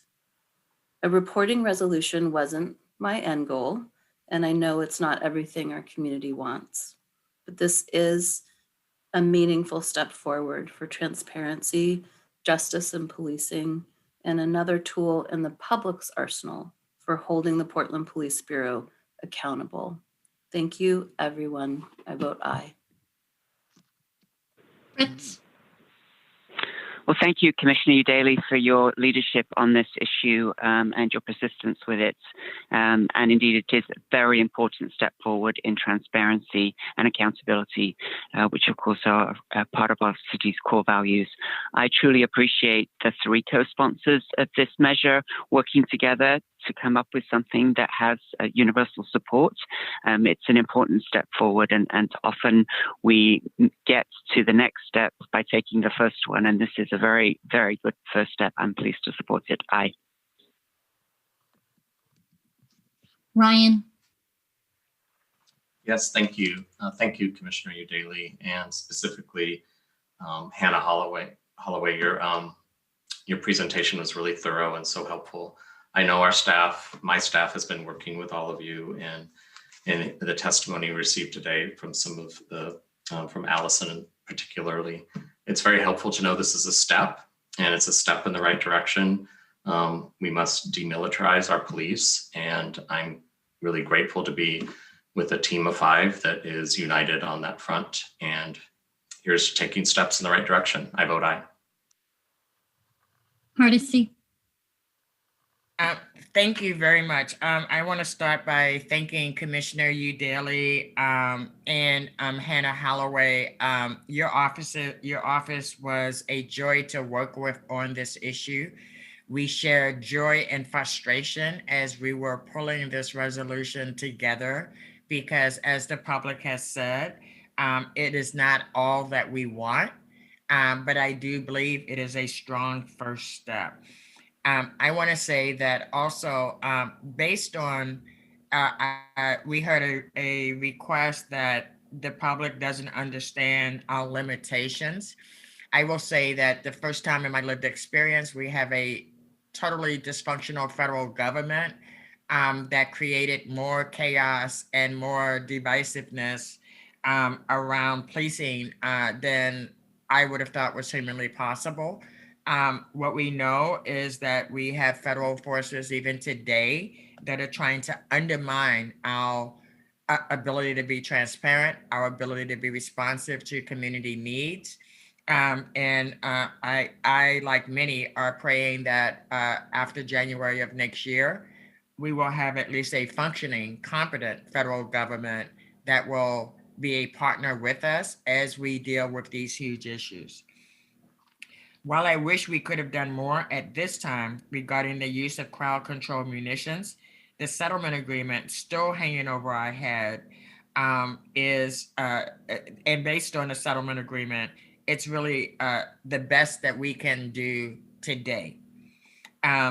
We've seen the settlement agreement used by both Portland Police, by the local DOJ as a tool against transparency. And so it is really important that we fulfill the letter of the law of the settlement agreement and get that behind us so that we will stop wasting millions of dollars investing in that settlement agreement. That being said, I do think this is a very important first step. This resolution will provide the community with more transparency around police acquisitions and use of crowd control munitions, while putting City Council in charge of deciding whether or not the Portland Police can purchase military-grade equipment and creating reporting requirements around the use of crowd control munitions. I look forward to exploring other changes to the use of force policy in the future, including banning certain munitions, requiring easier identification of officers during crowd control efforts, not having riot-clad police be automatically deployed when there are protests, and other options I hope to discuss with our community partners. For now, I am thankful for the collaboration with Commissioner Udaley's office on this item and the work the mayor's office did around military-grade munitions. I am happy to vote aye. And let me also thank Derek Bradley from my office, who did the heavy lifting from my staff. And again, Hannah, you were a superstar in actually moving this process forward. I vote aye. Wheeler. Colleagues, I'm pleased to join Commissioners Hardesty and Udaley in sponsoring this resolution. It strengthens transparency and accountability in the Portland Police Bureau. The key to building trust with the community is transparency and openness. I want to thank Hannah Holloway and Amanda Watson for their hard work on this. Earlier this year, after hearing from many community members and organizations, you're aware that I developed my initial police reform plan. This resolution accomplishes one of those items, requiring council authorization for military-style equipment. As we heard, it's consistent with one of President Obama's 21st century policing executive orders, which sought to reimagine public safety in America. Having a quarterly report to council is one more step towards that goal and our collective goal of reimagining public safety here in Portland. I'd like to thank my council colleagues, as well as the Police Bureau and the City Attorney's Office, for working closely with my staff and my colleagues' staffs on this resolution. It's a great reflection of our collaboration towards meaningful police reform. I vote aye. The resolution is adopted. Thank you, everyone. Next item. Actually, I'd like to go through a bunch of second readings and get those out of the way first. If I could, please read 964. Authorize water revenue bonds to finance water system capital improvements in an amount not to exceed $142 million and refund water revenue bonds. Colleagues, this is a second reading. We've had a presentation and opportunity for public testimony. Any further discussion? Seeing none, please call the roll. Udaley. Aye. Fritz. Aye. Ryan. Aye. Hardesty. I just want to put on the record, I want to make sure that the city council knows actually how much money and bonds were spent. When we talked last week, I was assured that 142 was the max, but they weren't sure whether they would go out for the whole amount. And I just want to make sure that we, the council, are in a knowledgeable position as to what the ultimate decision is and when those bonds will go out for sale. I vote aye, but I will want to continue to be engaged in getting additional information as this moves forward. Wheeler, I vote aye. The ordinance is adopted. 969, please. authorize an exemption to the competitive bidding process pursuant to Oregon Revised Statutes, Chapter 279C, and City Code Chapter 5.34 for construction of certain right-of-way surface stormwater facilities funded by Percent for Green. This is also a second reading. Any further discussion? Seeing none, please call the roll. Udaly. Aye. Fritz. Aye. Ryan. Aye. Hardesty. So I am concerned that when we did this no bid last time, there were no contractors of color on this contract. Nothing I heard last week leads me to believe that this time will be different. And so I vote no. Wheeler. Aye. The ordinance is adopted. 970, also a second reading. Authorize intergovernmental agreements and grant agreements in support of the Percent for Green program for 5 years beginning FY 2020-21, not to exceed $3 million. Any further discussion? Seeing none, please call the roll. Udaly. Aye. Fritz. Aye. Ryan. Aye. Hardesty. Aye. Wheeler. Aye. The ordinance is adopted. 971, second reading. Amend price agreements with Allen Construction Management Services, LLC, CMTS, LLC, DRW, LLC, and Exeltech Consulting, Inc. for on-call construction management, inspection, and project support personnel services in the combined amount of $10,150,000. Second reading. Any further discussion? Seeing none, please call the roll. Aye. Keelan. Daly. I'm sorry, that title was so long that I forgot where we were in this whole process. I vote aye. There went the suspense. Fritz. Thank you for your enthusiastic support, Commissioner. Aye. Ryan. Aye. Hardesty. Aye. Wheeler. Aye. The ordinance is adopted. 972, second reading. Authorize a competitive solicitation and contract with the lowest responsible bidder and provide payment for construction of the Carolina Trunk WZ-02 rehabilitation project number E11005 for an estimated cost of $1,283,000. This is a second reading. Any further discussion? Seeing none, call the roll, please. Udaly. Aye. Fritz. Aye. Ryan. Aye. Hardesty. Aye. Wheeler. Aye. The ordinance is adopted. 973, second reading. Authorize a 3-year master intergovernmental agreement with Portland State University to partner on projects and programs related to wastewater, stormwater, and watershed health not to exceed $500,000. Any further discussion on this second reading? Please call the roll. Udaly. Aye. Fritz. Aye. Ryan. Aye. Hardesty. Aye. Wheeler. Aye. The ordinance is adopted. 974, second reading. Amend the Portland Parks and Recreation Board to clarify purpose, definitions, membership, and update administrative functions. Second reading. Any further discussion? Please call the roll. Udaly? Aye. Fritz? This was a lot of work by the Parks Board. I noticed that Bonnie Yosik is on the call. I always like to see the actual vote when you've done a huge amount of work like this.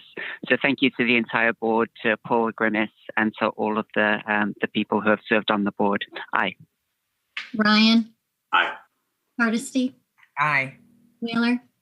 Good work, Commissioner Fritz. This is a great presentation. Good work to the Bureau as well. I vote aye. The ordinance is adopted. 975, second reading.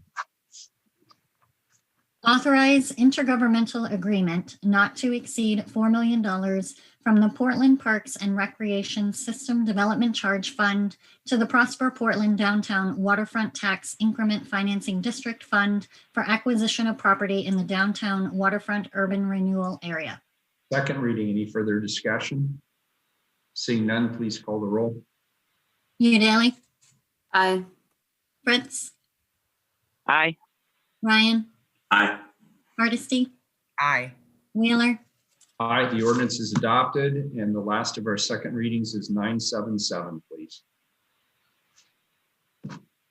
Adopt revised Title 21 water to be consistent with current Portland Water Bureau practices and applicable state of Oregon regulations. Second reading. Any further discussion? Call the roll. Udaly? I strongly support the revised Title 21 changes in front of us today. In particular, an individual meter option that is reasonably priced for developers like Habitat for Humanity looking to expand opportunity for low-income home ownership. I vote aye. Fritz? Thank you for your support, Commissioner, and thank you to everybody who was involved in this 2-year-long project, led by Mike Sturr, the previous director, and Gabriel Solmer, very focused and diligent in meeting all of the goals, for Edward Campbell and Janet Senior for the Bull Run measures, and diligent community engagement from Regna Merritt, Sarah Santner on the individual meters, and thank you, Council, for your feedback at the work session, which we found very helpful. Chief Engineer Teresa Elliott has led the overall management and oversight of the many project deliverables, and we just are so grateful to her long-time service for the city. And Lisa Vieno, thank you for your work on making the code language accessible. Finally, thank you to Astrid Jagoy on my team for her diligent support over this year. Aye. Ryan? Yes, terrific work session. I vote aye. Hardesty? Aye. Wheeler? Aye. The ordinance is adopted. Now we'll go back to the beginning of the regular agenda, item number 961, please. Appoint Christina Nieves and Thomas Mosher to the Open and Accountable Elections Commission. Commissioner Fritz. Oh, wait. Yes, Commissioner Fritz. Thank you, Mayor. Could we also please read 967 since to put the two open accountable election items together? Without objection, 967. Amend the Open and Accountable Elections Program to eliminate the election matching periods and maintain the program's oversight with the Commissioner of Public Utilities through 2022. Commissioner Fritz. Thank you so much. So what I'll do here, the first item is a report. So we'll hear the presentation on that and meet the candidates, the nominees, and then vote on the report, and then we'll move to the second item. So the Open and Accountable Election Commission advises on the implementation of the Open and Accountable Elections Program. Two commissioners, Saren Bussell and Ricardo Lujan Valerio, recently resigned from the commission after accepting appointment with the city. Nominated to finish Ricardo's 4-year term, which ends on April 30th, 2023, is Christina Nieves. Christina served on my staff for many years as a policy advisor and then senior policy advisor, and she was the chief staff person in 2015-16 to help craft the Open and Accountable Elections Program and guide it through. So it's particularly delightful to be appointing her to fill this this role now that she has moved on to work for Common Cause. And she's an excellent source of the knowledge of the principles and values that guided the creation of the program, was very involved in the community engagement for it, and she's very invested in ensuring the program's success in perpetuity. Nominated to finish Theron Bustle's 2-year term, which ends on April 30th, 2021, is Thomas Mosier. He is an attorney with many years of experience in election law and campaign finance and has experience running campaigns. He has devoted his career to getting overlooked and underserved communities engaged in the political process and expanding the voices of working people, which he currently does with the United Food and Commercial Workers Local 555. Both Ms. Nieves and Mr. Mosher are here to introduce themselves and why they're excited to serve on the Open and Accountable Elections Commission. So first, let's invite Christina Nieves to introduce herself.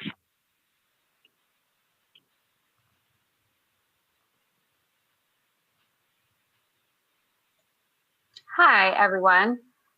This is Christina Nieves here. For some reason, I'm not able to start my video, but can everybody hear me right now? Yes. Okay, wonderful. Yes, again, my name is Christina Nieves, Associate Director of Common Cause Oregon. We are a grassroots organization that focuses on pro-democracy issues and increasing government transparency. So obviously, campaign finance reform and open and accountable elections is at the top of our priority list.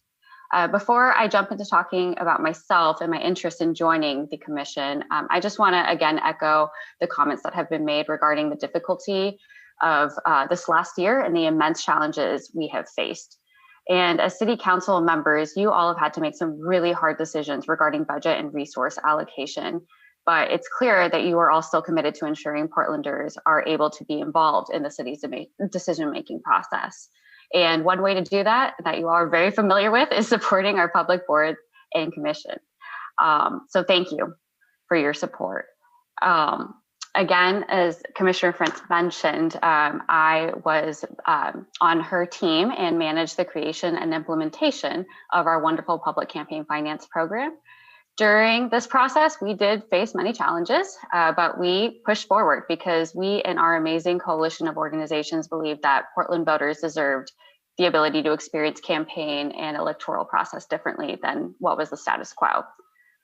In my new role in Common Cause Oregon, I have been attending the commission's monthly meetings, which are now, of course, virtual. And I'm so humbled by the results we've seen. The work of the commission members, the program's ability to inspire new hope and trust in our city's electoral process. I would love the opportunity to continue to help this program succeed come what may. Participating in boards or commissions or really any type of group decision-making process is not always easy, as I'm sure my city council members are very familiar with. But the process is worth it if it is done correctly. If appointed to the commission, I will advocate for equitable decision-making and hold true to the program's values, which is to increase participation in our electoral process and make sure that our Portland voters know that big money does not run our democracy. As a Latina, as a Portlander, and as someone who truly wants to see renewed belief in our system, I'm grateful for the opportunity to join the Open and Accountable Elections Commission. Thank you. Thank you, Christina. And now Thomas Mosher. Thank you, Mayor and members of the Commission. I want to thank you for this opportunity to address you today, and thank you for the opportunity to serve on this commission, potentially. I've been fairly engaged with the Office of Open Accountable Elections for a while now, through individual interests as well as engagement with the organizations I've been a part of, such as UFCW Local 555. I'm excited for the chance to more formally work with the program staff, and I believe my extensive background in both elections and campaign finance regulations, as well as my vast direct campaign experience, both working on campaigns and working for organizations contributing to campaigns, will be an asset to the commission and the program. As stated before, I've been an attorney for over 12 years, working specifically in campaign finance and elections law in the city of Philadelphia, and then here in Portland for the last about 5 years. I've worked on almost 100 campaigns in my time now, and have been doing a lot with finance law around campaigns in multiple states and at the federal level. I'm extremely excited about the success the program's achieved in this last election cycle, and I'm looking forward to working with Director Matei and staff and the other board members to ensure the continued success of the program going forward. Thank you for your time. thank you both for your willingness to serve. You bring a wealth of experience. Director Susan Mote is on the line if anybody has any questions. If not, I move the report. We have a motion. Second. Second. Commissioner Ryan seconds Commissioner Fritz's motion. Any further discussion? Please call the roll on the report. Daly.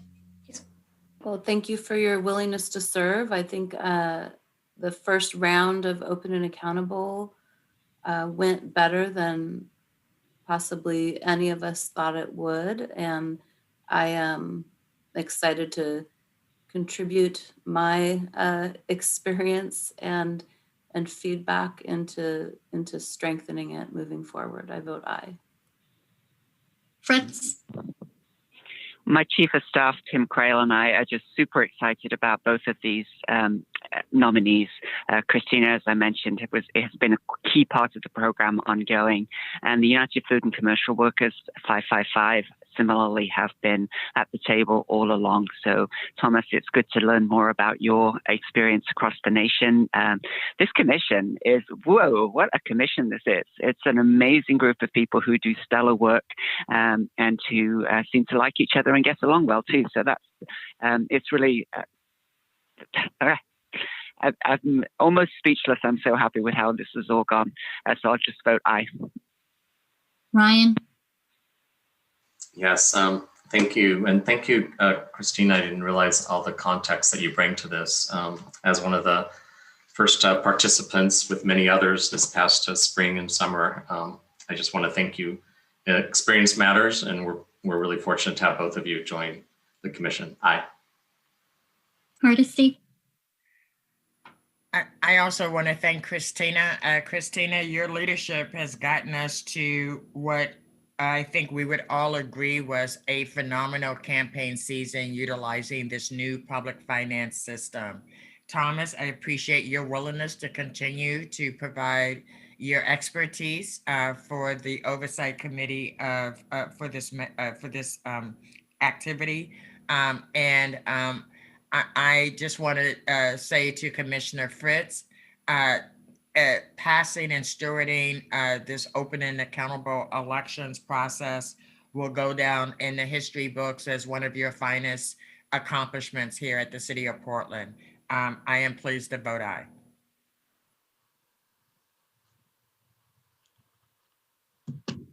Wheeler.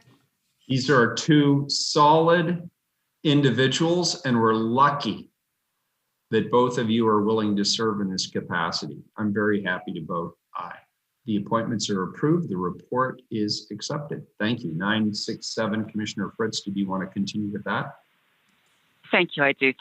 So how this is going to go, we're going to have a brief summary of the cycle, of the first cycle, led by Director Susan Mote, and then we'll go into the details of what the code changes are.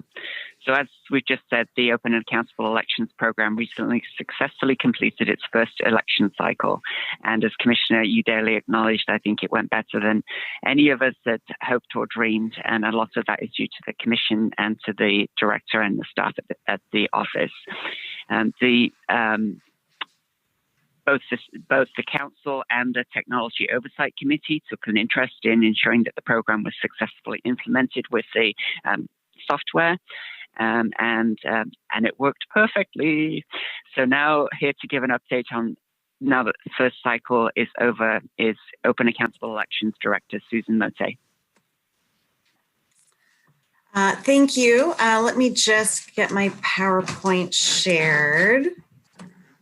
Is everyone seeing the PowerPoint? Yes, we are. Great, thank you. So I have a quick update on the program since we were last presenting before the City Council. Our first two major accomplishments were simply launching the program in time for the 2020 elections, and it was a little dicey at a few moments about whether that would be possible.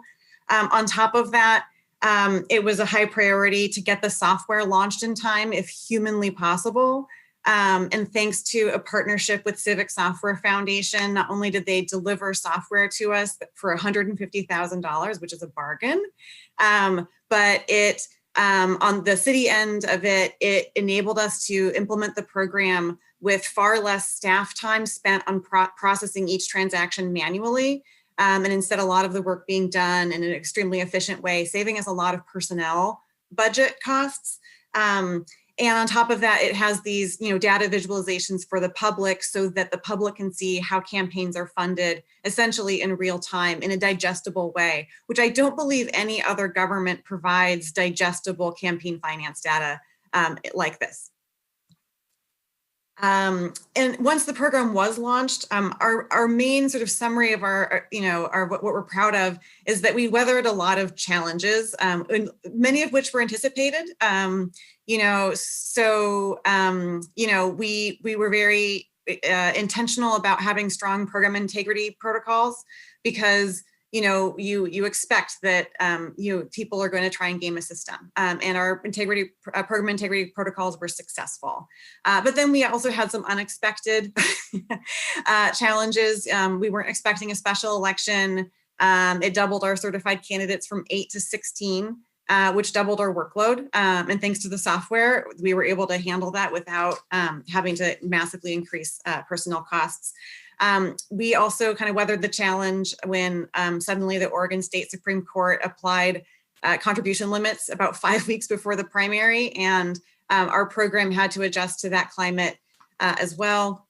And one thing that we are proud of is that there have been no lawsuits challenging any of our program determinations. Or even appeals of any of our program determinations. And I certainly thank the city attorney's office for, sitting with me and working through any of the tricky legal decisions and, helping me make the best informed, best defensible choice possible. The last time I was before you with the budget slide, it looked a lot like this, and I'm glad that we were able to keep to this general slide.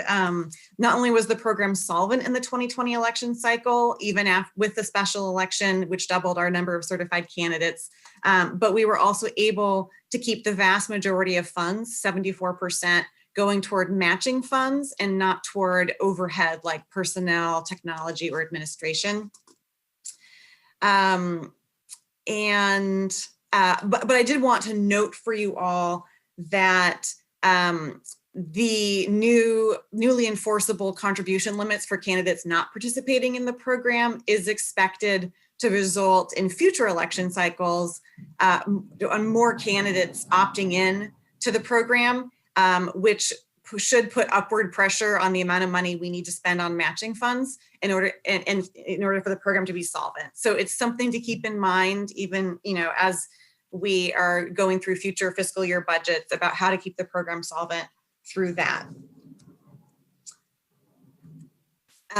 We are looking at qualitative and quantitative metrics of performance for the program.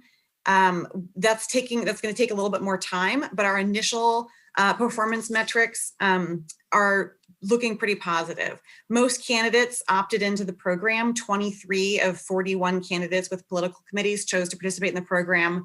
7 of 8 candidates in runoffs participated. 3 of 4 winning candidates participated. You really just want to see all those numbers above 50%, and those are. Initial data is also suggesting that the program increased small donor participation in the elections. A survey of small donors for whom we had email addresses, so it wasn't 100% of them, indicated that they had never given to a city candidate before. And initial data suggests that the zip codes in Portland that tend to contribute the least to city candidates looks like they doubled what they gave this election cycle compared to previous election cycles. So it looks like we might be achieving broader and more even engagement across the city, although there's still more to be done on that count, but doubling impact looks, is a good first step for a first cycle. And then on our survey of small donors, we had 427 responses, and over half of them felt the program was achieving goals in the 2020 cycle, including goals like ensuring representation by office holders that reflect the diversity of the city, reducing barriers for everyday Portlanders to run for office, and ensuring that elected leaders in Portland are accountable to all Portlanders. I just wanted to give you a preview of what's going to happen once we have a full analysis of our quantitative and qualitative program performance metrics. We're conducting user experience research, and that we are expected to complete it and have a public report ready in early 2021. And then on top of that, the Open Accountable Elections Code requires the Open Accountable Elections Commission to issue its own report that will include the other qualitative and quantitative metrics of program performance, highlights from the user experience research, the results of an internal audit we're performing that is also required by code, and then their recommendations on how to improve the program, how to update the code, the rules, and the internal policies and practices. So that's something to look forward to early this spring. I'm happy to answer any questions. Susan, I don't have a question, but I'll chime in here and just say how much I appreciate the outreach that you're currently conducting in the interviews that you're engaged in, and just really your personal desire to see this program continue to improve with time, and the fact that you're making that effort to really go out and engage with people, whether they participated or not, I think is a really smart and thoughtful idea. And I acknowledged that previously privately, but I also wanted to say that publicly because you deserve it. So thank you for that. Commissioner Hardesty.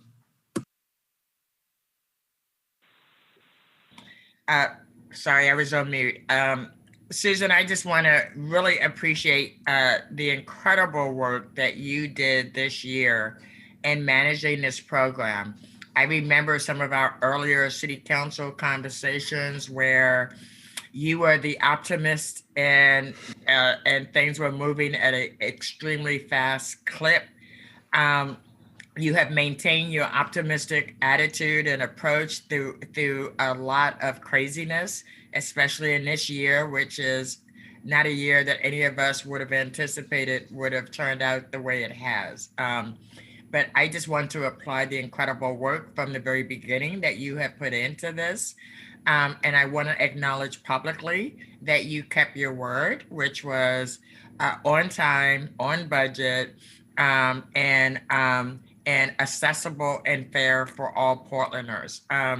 There is nothing about what you've done over this first go round that I would recommend that you do different.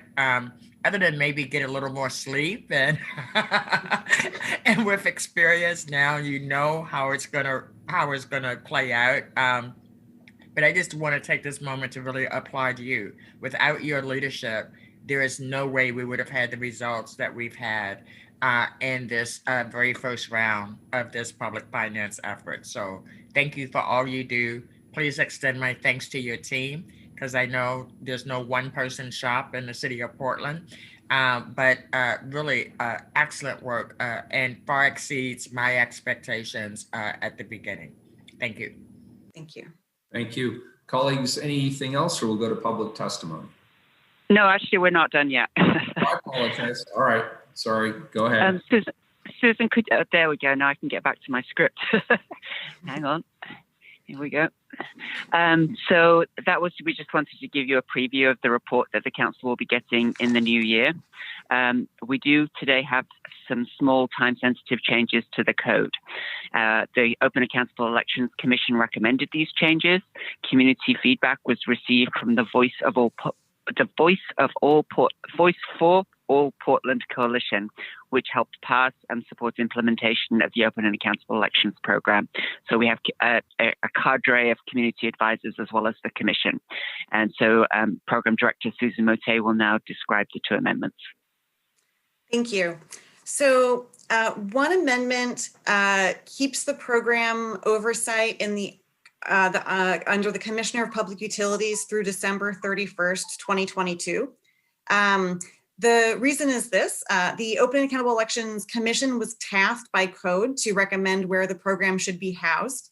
What their recommendation is to amend the charter to create an independent commission that will house the program and could also house other campaign finance or election related city work if so chosen. It'll take time to amend the charter. And so in the interim, the commission recommended that the program stay under the Commissioner of Public Utilities through December 31st, 2022. The second amendment is a simplification of the program timeline. One of the universal pieces of feedback we're receiving in our user experience research is that the program is too complex, making it difficult to understand and comply, and that complexity can undermine inclusivity. So one factor that we can fix pretty quickly is to reduce the complexity is to simplify the program timeline. Right now, there's a primary election period and a general election period, and then there's a primary matching period and a general matching period, and they start and end on different dates, and different rules apply to each. And it's very complex to understand, which rules, stop applying on April 28th and versus which rules stop applying on May 19th, So what this does is that it eliminates the primary and general matching periods so that the only relevant timeline is the primary election period, which ends on the primary day, and the general election period, which ends on the general election day. And then any changes to how the program works that don't coincide exactly with election day are just expressed as, well, this stops 10 days prior to the day of the primary election. It should just simplify things. And by passing this one right now, as opposed to waiting in the spring and when we have full recommendations from the Open and Accountable Elections Commission, it just enables us to publish our calendar for the program and other program materials that are much more simplified on December 18th, because December 18th is officially the first day of the 2022 election cycle, when all candidates who want to run for city office in 2022 need to start following program rules if they wish to participate in the program. And I'm available for any questions if people have them on the amendments. Colleagues, any questions? Commissioner Hardesty. Thank you, Mayor. Thank you, Susan. I guess my question is about the permanent home for this program. It sounds like there will be a recommendation coming from the commission. I still continue to believe that the appropriate home is the Office of the Auditor, and I plan to actually make that proposal to the Charter Review Commission sometime next year after they have commenced their work. But I also don't want to be in conflict with the commission that's doing the oversight. So can you explain why they believe a standalone commission somehow would be better than actually having it under the auditor, who is actually responsible for auditing everything that happens at the city of Portland? Mm-hmm. Well, one reason was that they felt that, the auditor is an elected office and can run under the program, or opponents who are running against the auditor can run under the program. And so they felt that it would be better if it were implemented by an office that wasn't sitting directly under any elected official that would be running under it, or opposed by people running under it. And it's not an unusual structure. There are about 32 programs like this across the country, and half of them do sit with whoever does run the elections. So it is a workable solution, even when that person is an elected official. But then the other half are housed under independent commissions that don't sit under any elected official, so that they can maintain independence. Thank you. That actually makes sense to me. Appreciate that. Thank you, Commissioner Hardesty. Does that complete the presentation, Commissioner Fritz? Commissioner Ryan has a question. Yeah, actually, I just wanted to acknowledge Susan while you're here. Thank you so much, you and your team. As someone that was a user of your services, I can say how impressed I was with how nimble you were. I get why you're changing the matching date on one hand, but I'm telling you, your staff was pretty overwhelmed. And I know that one reason there was probably a bigger window was because of that overload. So I think as a council member, I'll be sensitive to the needs of labor to meet those deadlines when we crunch them up a little closer. So, but anyway, I just want to thank you and your team. And also I want to give acknowledgement to Commissioner Fritz. This is definitely, I think, a national best practice in campaign finance reform. And I think a lot of people are looking at Portland and how we're managing this. And as a first-time user of it, I can say it ran very smoothly. And most of that was because of your professional stance. Thank you. Thanks. Thank you, Commissioner. Mayor, that completes our presentation. Very good. Any public testimony on this item, Keelan? No one signed up. All right, this is a first reading of a non-emergency ordinance. It moves to second reading. Next is 962, a proclamation.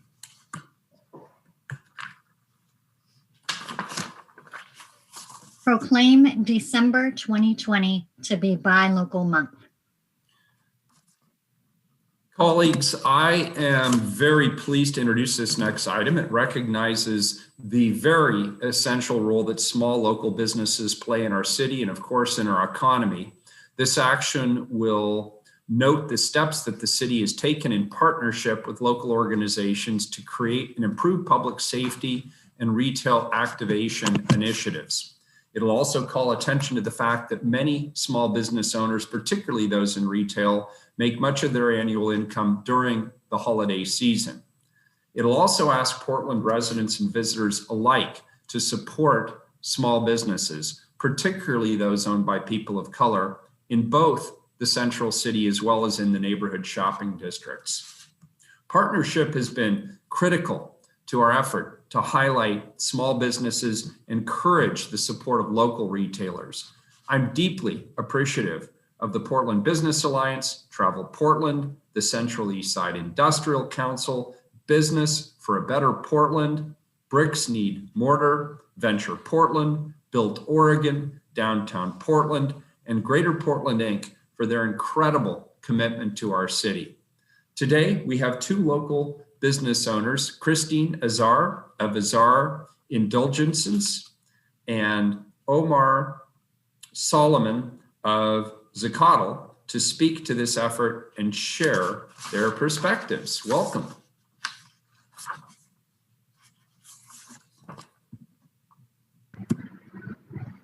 I don't know if I'm on. Hello. Hello. Hello. We can hear you. Okay, hi. Sorry, my screen is frozen, so I don't know if it's my internet, but this is Christine Azar.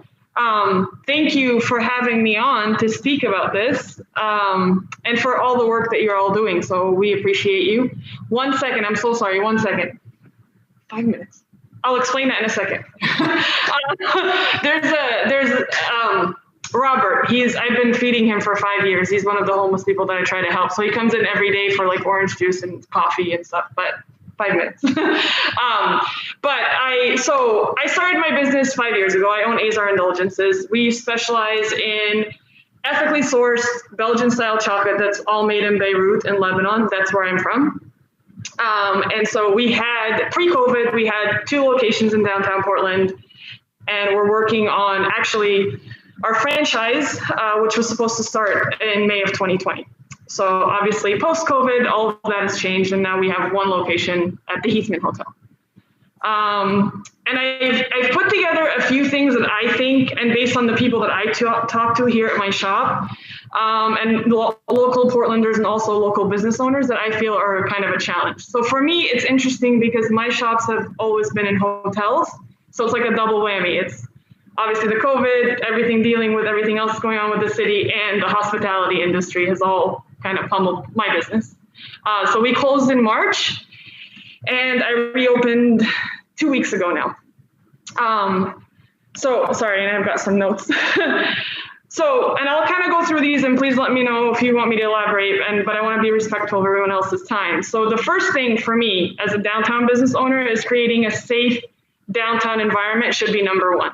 That's to bring back employers, employees, customers, including the tourism, which is what we all rely on. Like, in other words, taking steps to bring back commerce to the downtown corridor. Because if we look any other neighborhood, there are people that are shopping the small business and trying to support them, but people are staying away from downtown Portland, and even locals are staying away from downtown Portland. And that's a huge concern, and my hope is that we work on that and bring them back to shop. Number two, and I'll start it by saying, I mean, I was born in Beirut and Lebanon. I was born during the Civil War. I have worked very hard to get to where I'm at today. And it's not lost on me that racial injustice exists. It's not lost on me that we have a real issue with policing in this country. That's not lost on me. And also, as someone who has 2 Black nieces and a nephew that I pray for daily for their safety, I understand what it is to have someone that you love and that you worry about their safety simply based on their skin color. And so I support peaceful protesting. I support the Black Lives Matter movement more than I can even describe because of my nieces and my nephew. And other things as well, but really my nieces and my nephew. So I think number 2, honestly, is actively prosecuting the bad apples that are involved in the past of months of many protests who obstructed commerce and law enforcement, and send a signal that this behavior is not tolerated. My husband and I had dinner here on Saturday. We were sitting outside at Fogo de Chao. I'm trying to support as much as I can being in downtown. We had, kids running through the dining area on their skateboards or whatever. It's like there's this general consensus that it's just a free-for-all down here. It's not. We need to send a message, like our city needs to be safe and we need to hold people accountable. 3, and I promise that's it. What is the city's plan to address the homeless situation, specifically the homeless who are mentally ill or addicted to drugs? Pulling in here this morning, there was a gentleman on the corner, obviously struggling, like no judgment, obviously they're struggling. And he's yelling and screaming and throwing garbage, and 2 people staying at the hotel actively tried to walk around him. That is a problem here. We've got 8 guests today. It's not like we're working with hundreds of guests like we always do. So when you have that happening on a regular basis, people are not going to want to come downtown. So that's really all I had prepared. Like, these are the items that I've seen and the things that I'm witnessing here as a business owner. Christine, thank you for that. And I want to acknowledge your frustration and assure you are not alone. I work with all the organizations that I mentioned previously, and we're hearing a lot of the same stories. The thrust of my second term will be around safety, homelessness, and livability. And I'm working with many people in these organizations that represent businesses, particularly small businesses, on downtown revitalization, as well as a livability strategy. And those will also be not just for the downtown core, but also the neighborhood business districts as well. So I want you to know that help is on the way, and I understand your frustration. And I thank you for remaining open despite all of the challenges. We're here. We're not going anywhere. I believe in the city. I love this city. And I think if anyone can take a challenge and make a huge opportunity, it's this city. So I know it'll happen. But one just small thing. When I usually mail my stuff, I mail it out of either Gresham or Troutdale because I live on that side of town. And I always have my Support Portland bags with me because I want to talk about Portland and get people to come down here. So right now, 2 days ago when I was Monday, and the post office, the line was out the door. And everyone was asking about Portland. And these are people that live 20 minutes away that don't want to come downtown Portland. We need to work on those people too. More so than even the tourists. Tourism is going to come back. Everyone's itching to fly somewhere. My parents are getting ready. Like as soon as the vaccine, they need to go, they want to travel. So that will eventually come back. But we also have to change the narrative of the communities outside of Portland. Thank you. Appreciate it.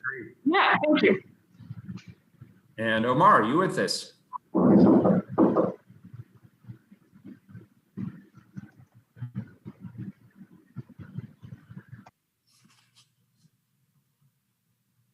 Do we have Omar on the line?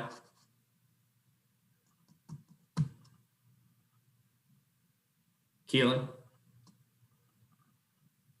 Anybody? Can anybody hear me, or did I just freeze up? No, I hear you, Mayor, but I don't hear anybody else hearing you. I hear you. Sorry, Mayor, I was trying to unmute. I don't see Omar on the line. Oh, good, then with that then, unless anybody has comments, I'll read the proclamation. Commissioner Ryan, I think your hand is up from last time, or did you want to say something? No, it's not the last time, but I can't stop thinking about Belgium chocolate right now. So I know. Yeah. Right. Lunch, Christine. What are you doing to us? Sorry. Commissioner Hardesty has her hand raised.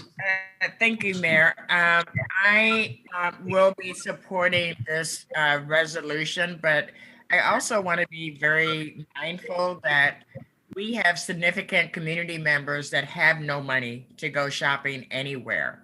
And I do not want this to imply that somehow we are encouraging people to spend resources they don't have, especially when we know what the economic devastation is for many of our community members.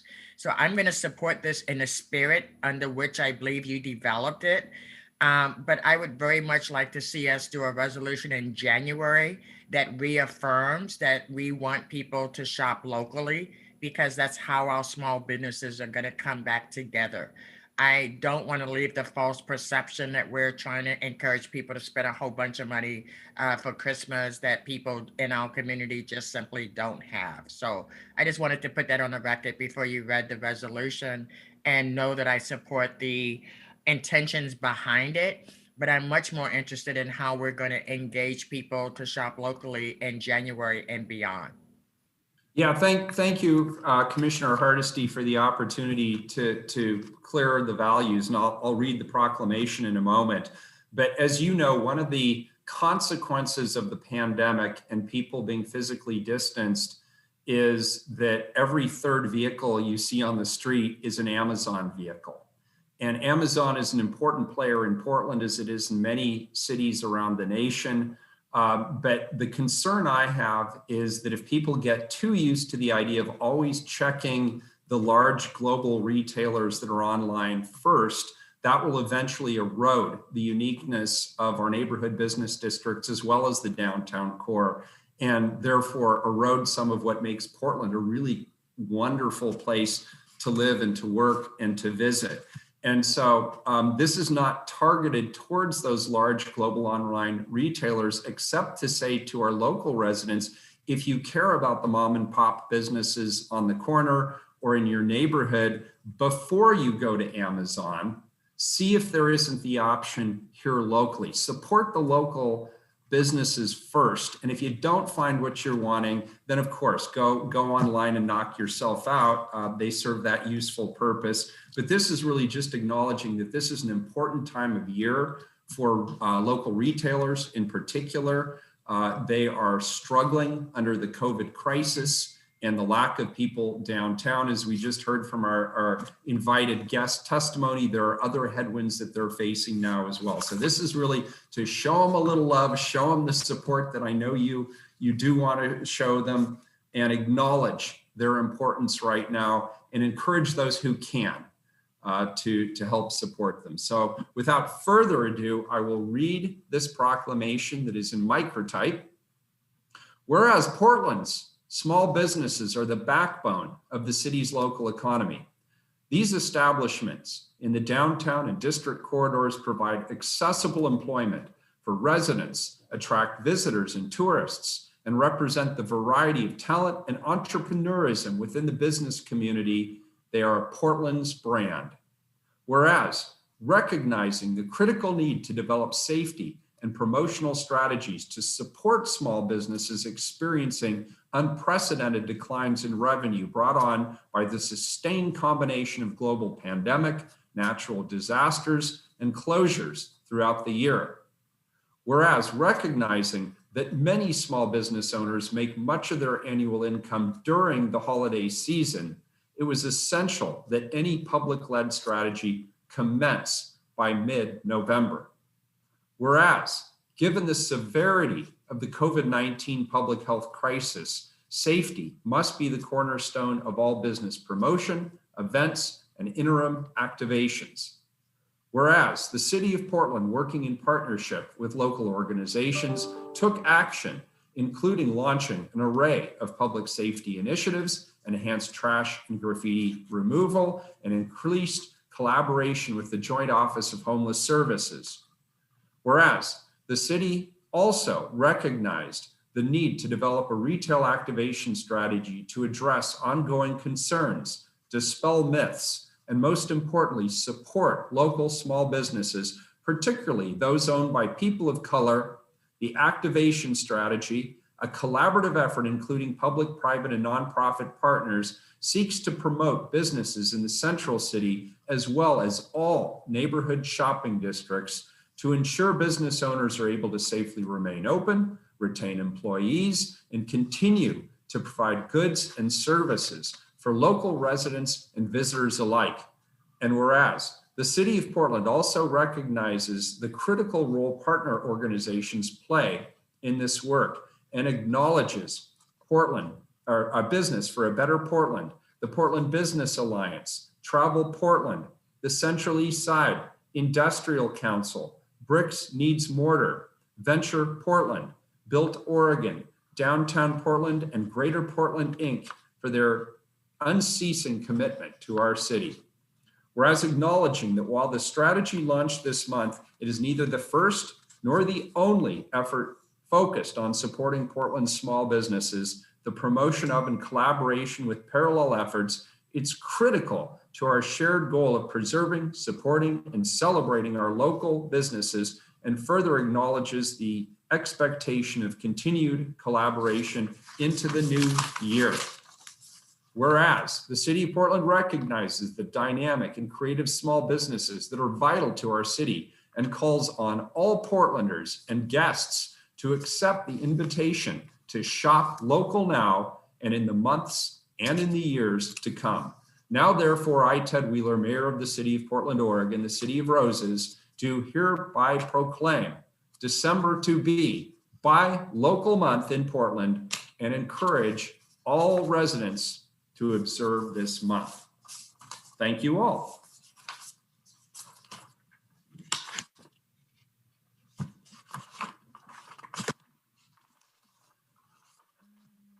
I put my agenda. Oh, there it is. Too many pieces of paper. Sorry, colleagues. Next up, 963.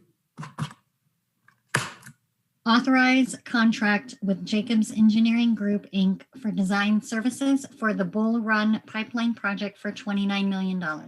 Very good. We'll turn that over to staff. Mayor, may I just interject here? I noticed that we're kind of running late here, and I also noticed that the way the agenda has rolled out, there's a different Bull Run projects item from the Water Bureau that's at the end of the agenda. I'm wondering if we might want to move both of them to this afternoon in order to be able to get through the morning's agenda. So that would be 963 and which one, Commissioner? That would be 963 and 976. And 976. Is there any objection, colleagues, to moving those two items to the afternoon agenda? Nope. I know we may have people signed up, and I hope that they can join this afternoon. But I just think we want to give this item the time that it deserves.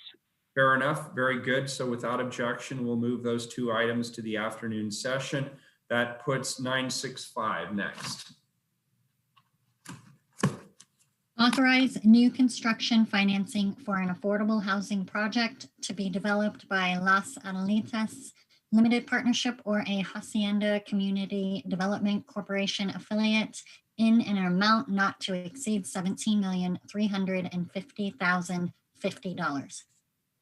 Thank you. Colleagues, the Las Adelitas development is the third Portland housing bond project that weaves the Portland Housing Bureau's capital fund with the much needed funding for supportive services from the Joint Office of Homeless Services to provide housing for our neediest residents. We thank the developer, Hacienda CDC, one of the city's key culturally specific nonprofits, in bringing forward this project during these uncertain times when permanent supportive housing and unsubsidized extremely low-income apartments are needed more than ever.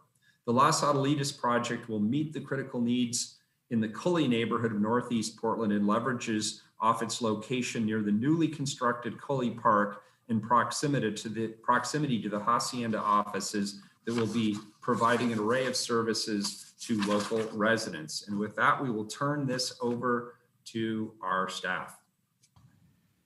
And that is Shannon. Director Callahan is here. Good morning. Thank you, Mayor. Good morning. I guess good afternoon at this point to you and the other city commissioners. I am Shannon Callahan of the Portland Housing Bureau, and I'm joined this morning by Ernesto Fonseca, the Executive Director of Hacienda CDC. Could we please put up the PowerPoint, Keelan?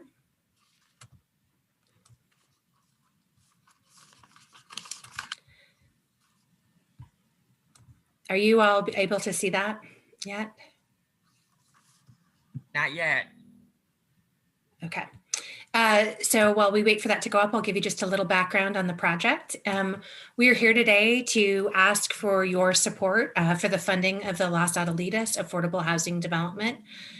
This project is the culmination of years of community work to turn what was once a neighborhood detractor into a true community asset, providing affordable homes to 141 households and nearly 400 people. Next slide, please, Keelan. As the mayor noted, the Los Adelitas development will be located in the Cully neighborhood on Northeast Killingsworth. It's one of 9 developments which was selected through the last year's bond opportunity solicitation, and it will contribute to all of the Portland Housing Bond goals by providing deeply affordable units, supportive housing, and family-size units. Next slide, please, Keelan. The project is featured here as one of the total 12 Portland Housing Bond units, 2 of which are already in operation and housing families. Next slide, if you could. The new development will contribute to the vibrant and wonderfully diverse Cully neighborhood with a colorful and unique exterior designed by a renowned local architect, Alex Salazar. Next slide. Los Adelitas is truly a family-focused development with 70% of the units providing affordable homes for families, including supportive housing units for households raising children who require wraparound services to address challenges they face in being successful in their housing. This development will also provide nearly 40% deeply affordable units to households who make less than 30% of area median income, which for a family of 4 would mean a family that makes less than $27,000 per year. Next slide. Of the total unit mix in the development, as we have mentioned, will be focused on family housing. 26 of the units will be 3 bedrooms and 72 of the units will be 2 bedrooms. The project is also furthering our city climate goals through its Earth Advantage features. Your approval today will allow the project to move forward into construction in February of 2021 and begin welcoming families in 2022. Next slide. Families will not only have a home, but they will have a true network of community support. Partners providing services for the families at the Los Adelitas include Cascadia Behavioral Health Care, who'll be providing support in households with needs related to mental health and supportive housing. And there'll be culturally specific programming by Familias en Acción, who'll be providing culturally specific support and education services for families to manage chronic health conditions. These services will be complemented by the robust services of Hacienda, who will provide all tenants financial education, child development, health services, job networking, physical fitness, cooking classes, and importantly, right now, especially a food pantry. If you would advance to the next slide. Our funding from the Portland Housing Bureau is leveraging an additional $39 million in resources from state and local partners. It's a true testament to the strength of the Hacienda and the Portland Housing Bureau developments team for being able to bring this project to financial close during such trying times. I'd also like to commend the Hacienda team. The Housing Bureau sets a 30% target for DMW-ESB hard construction cost and a 20% target for soft costs associated with the development. And Los Adelitas is expecting to achieve 40% DMW-ESB for hard costs and 80% participation for soft costs. And before I turn it over to Ernesto, I'd just like to thank him and the entire team at Hacienda for working to bring this project to fruition. Ernesto? That concludes my part of the presentation. Ernesto, are you on the call?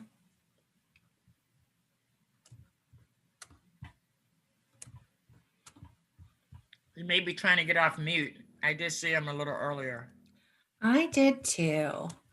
So I'm just gonna pause a moment. I do see Ernesto is there. I'm not sure if he has volume or not. I believe that two of the folks from Hacienda are also here with us today, which are Kevin Kellogg and Tracy Manning. Ernesto, are you able to be on mute now? I'm back. Can you hear me, everyone? We can. Yeah, we can hear you. I am sorry, we're having some internet issues, so I'm calling from my cell phone. It might be a little choppy this way. All right. So I am ready if I don't know what's going on yet. Ernesto, I have just done an overview of the development and the project, and now we're turning it over to you for comments, and then we'll go back to council. Excellent. Yes, I heard the overview. I wasn't sure where we were when I got cut off. Well, first of all, I want to say thank you to our Mayor Ted Wheeler, as well as to the rest of the council members. I really, really appreciate the opportunity to be here. I want to also thank Director Callahan for working so positively with us and really making a difference over the past few years that we've been working together, whether it's Adelitas or many other projects. I want to address again, some of the highlights that Director Callahan mentioned. We are achieving and achieving actually on the minority contracting, whether it's soft cost or construction, we're doing quite well. But I want to also thank that all of this work, wouldn't have been possible without the support of the many.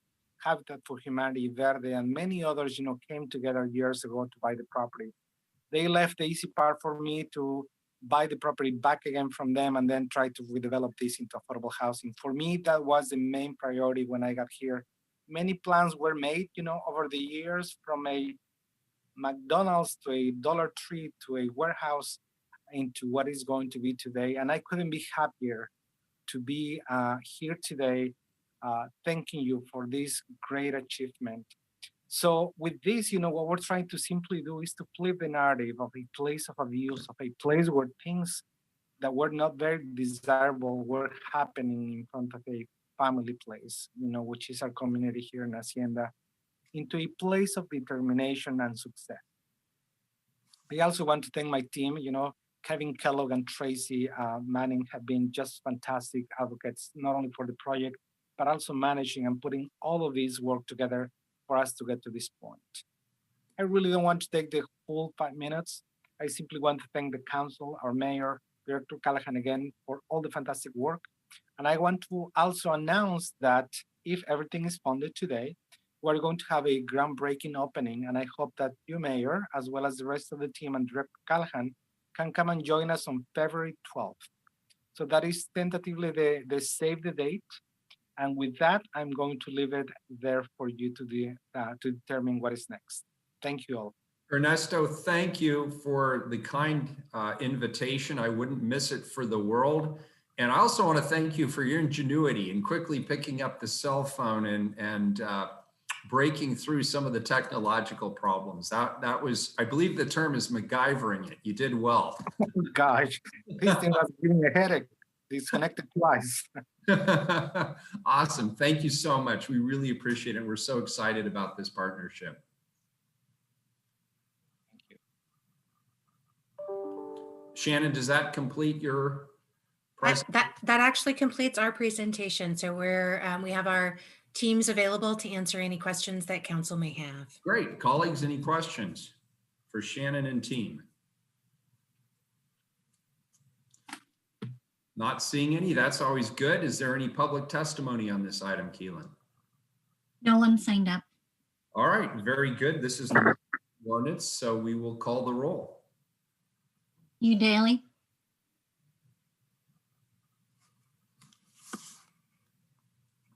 Nice to see you, Ernesto. Happy belated birthday. I know you celebrated a milestone, as did I, a few days ago. And I'll just briefly say it's been really inspiring to see the community organizing and visioning that has come together around this project.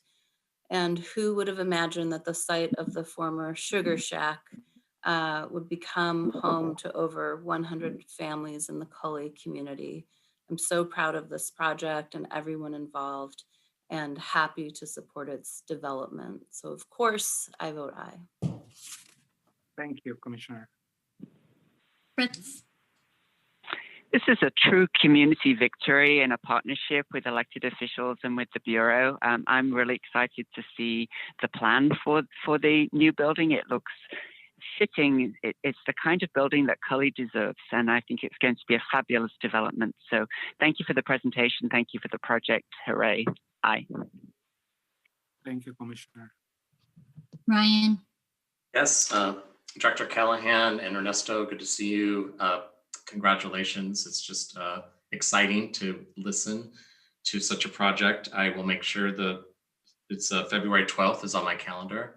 And I just really want to highlight how refreshing it is to hear how many 2 and 3 bedroom units are in this, and also the 18 units set aside for the joint office. This is exactly the type of affordable housing when people really think of the term affordable and housing that we need in this city. This is it. You hit it out of the park. So I enthusiastically vote aye.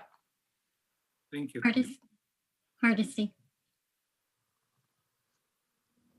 Thank you so much, Director Callahan. I had 100 questions on this project and you answered 101 of them. So I greatly appreciate the presentation. Ernesto, I am so proud that this project is moving forward and the incredible work you've done to get it to where we are today. As Commissioner Ryan said, I always am whining about what we call affordable housing. And today I am very proud to support a project that really is a housing that people will be able to afford to live in, and not just live in, but thrive in. This is a model that I hope is not the first or last time we see at this city council. I am happy to vote aye. Thank you, Commissioner. Wheeler. This project is one of the many steps we're taking to reduce chronic homelessness and provide deeply affordable housing, particularly in the Cully neighborhood of East Portland. I'd like to commend the development team for its commitment to bringing forward this project that will serve some of the most vulnerable residents of our city. This project also comes as the result of a tremendous collaboration amongst our funding partners, including the Joint Office of Homeless Services between the city and the county, Wells Fargo, Oregon Housing and Community Services, Hacienda CDC, and Redstone Equity Partners. And of course, thank all of you and the Cully neighborhood for your tireless efforts in bringing this project to fruition. This is truly an exciting partnership, and can't wait to see it come to fruition. Thank you all. I vote aye. The ordinance is adopted. Next item, 966. Thank you, everybody. Thank you. Thanks, Ernesto. Bye. Have a good day. You too. Bye. Amend grant with Southeast Uplift in an amount not to exceed $145,000 and reassess district coalition model for administrative simplification, expanded and equitable services. Commissioner Fritz. Mayor, I move to table this item. A second. You have a motion to table the item in a second. Any further discussion? Please call the roll. Udaley.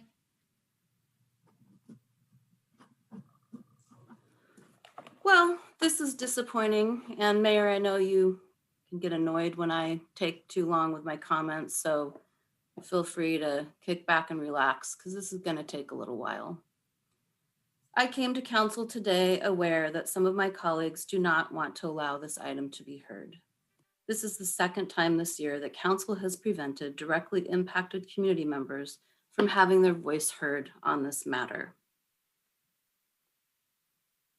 I believe this is a misuse of the motion to table, which is typically used only when another matter must be dealt with before due consideration can be given to the pending main motion. It has never been utilized in my 4 years on council. There is no new information or business that has come to light. This matter has not been rushed. We have spent a year of staff time and $30,000 in public funds on a forensic audit due to the lack of cooperation from Sweeney that confirmed a number of allegations and revealed additional serious concerns. Not only do I think this is an abuse of the parliamentary process, which I'm surprised to have coming from Commissioner Fritz, considering what a stickler for detail she is and following protocol, I respectfully suggest that Commissioner Fritz should recuse herself entirely from this matter due to her multiple conflicts of interest. Mayor, when you assigned this bureau to me, you knew it was a cleanup job. While it's the smallest bureau I've had in my portfolio up until very recently, because of the volume and urgency of the work that needed to be done, it is the bureau I have devoted the most time and staff resources to. At that time, Civic Life suffered from low performance and accountability. It came with a 2016 audit highlighting numerous issues and concerns that I have tirelessly worked to resolve. In the first several months, I oversaw this bureau. 10% of the staff was under investigation stemming from community complaints. 20% of the staff had to be asked to sign leave directives because they could not demonstrate basic responsibilities such as showing up to work on time or being accountable for their time while on the clock. And 50% of the bureau staff had to have their purchase cards pulled when we discovered over $120,000 in purchases that were unaccounted for. We also discovered a civic engagement system that does not represent the full diversity of our community and possibly violates federal civil rights laws and definitely does not serve our need for broad public involvement and input on our decisions and policy making. It is a system of white privilege in our city, supported and perpetuated by this and past councils. In the last 4 years, we have reorganized the Bureau, eliminated inefficiencies and redundancies, professionalized the staff, doubled the number of BIPOC employees, made notable, including in management, I want to note, made notable improvements and advancements from the cannabis office to community safety, and have been responsible stewards of the public dollars. Despite the vocal opposition to progress and equity from some members of our community and council, I believe history will show that Director Ree and I have done more to advance the mission of Civic Life and improve our service to the people of Portland in 4 years than has happened in decades past. This is the final item I will be presenting on behalf of Civic Life, and I would appreciate the respect and professional courtesy I am due as the commissioner in charge. A yes vote on this motion is an insult to me, the commissioner in charge, and my office, to Director Ree, to Civic Life staff, to the auditing firm that conducted the audit, and to the numerous Southwest neighborhood residents who have been directly and negatively impacted by Sweeney staff and board members' actions, at least 15 of whom are here today to give public testimony, and your yes vote will silence them for the second time this year.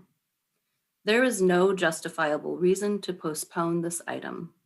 We have done our due diligence, and I don't want to hear those words coming out of anyone's mouth, which makes you sound like you know what you're talking about and that we haven't done our jobs, because we have. We have a temporary solution for Southwest neighborhood associations for the remaining fiscal year, and next year council will need to revisit the coalition contracts moving forward, which I will note it's a grossly inefficient and wasteful system where we fund 6 coalition offices, which almost exclusively rely on public dollars, and they pay 6 executive directors to oversee 15 staff. It's absurd. Sweeney has squandered enough of our time, resources, the public's dollars, and the public's trust. Failure to act now is a dereliction of our fiduciary responsibility. To recap how we got here for my colleagues and the public, this summer, Council decided to pause funding for Southwest Neighborhoods, Inc., or Sweeney, pending an investigation into allegations of financial mismanagement and misrepresentation by Sweeney board members. Since the city auditor's office doesn't investigate alleged financial crimes of independent entities, Civic Life was forced to contract with an outside contractor, Marsh Minnick, a COVID certified firm with extensive history of public audits. Unfortunately, their findings, which have now been made public, revealed $300,000 of mismanagement, fraud, waste, and abuse in its stewardship of public funds. They also revealed a culture of intimidation and suppression of diverse participants at the organization. The independent audit results were clear. Sweeney mismanaged taxpayer dollars and refused to implement accountable practices, at times through bullying and coercion. Portlanders, this organization has misspent your money. Southwest Neighborhood Associations, this organization has siphoned money away from you to support its own efforts and interests. And today, my colleagues seem to be prepared to say that Sweeney is exempt from the city's own contracting standards, financial expectations, and values, and is denying impacted community members their opportunity to be heard. Let's talk about the city's values for a moment. Our core values: transparency, fiscal responsibility, anti-racism. These values are meaningless if we refuse to assert them against entrenched inequities and abuses of power. Colleagues, this is the reason that our community partners put no stock in the many well-intended but meaningless resolutions and proclamations we make.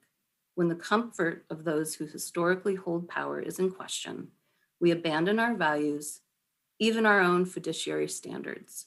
I believe accountability should be added to our seemingly aspirational list of core values, which are definitely not being upheld today, and is something that we are sorely lacking if this motion passes. I wanted to bring this resolution today to ensure that we support Southwest Neighborhood Associations, independent of Sweeney and their corrosive culture, for the remainder of the fiscal year. I believe my colleagues are more concerned about avoiding public dialogue regarding civic institutions at this moment than they are in upholding their duty as fiscal stewards for the people of Portland, and I am incredibly disappointed. Dozens of community members came in July to testify on their experiences with Sweeney and were prevented from exercising the right to speak before council. Today, the very community members who have been harassed, gaslit, bullied, and denigrated by certain Sweeney board members and staff will once again be denied a fair process. This is extraordinary. I don't think that we've ever done this to any other group of people, at least in my 4 years on council. So perhaps there are issues afoot that I am not aware of, but I don't think they're defensible. To those people who are being denied their voice, I want to say thank you for your tireless efforts to daylight fraudulent and inequitable practices. And in advance, I want to apologize in the event this motion passes for council failing you today. To Portlanders, please don't forget this moment. Hold the next council to a higher standard.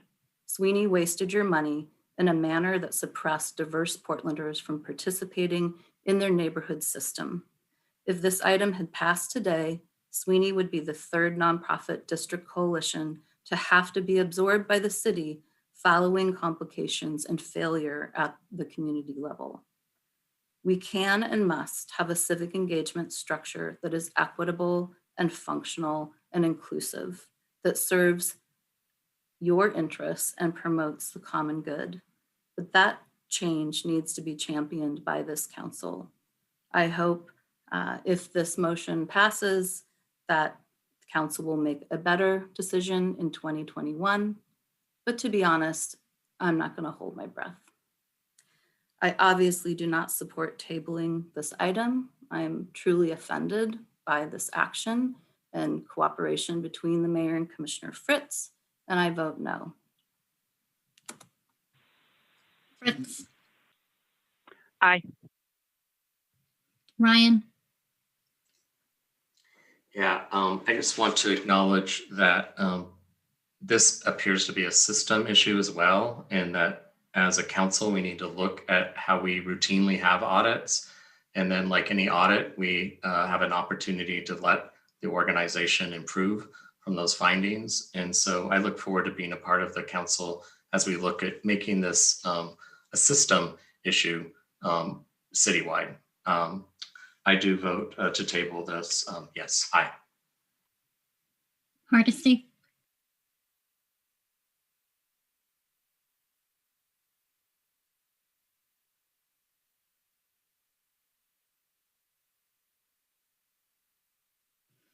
Wheeler.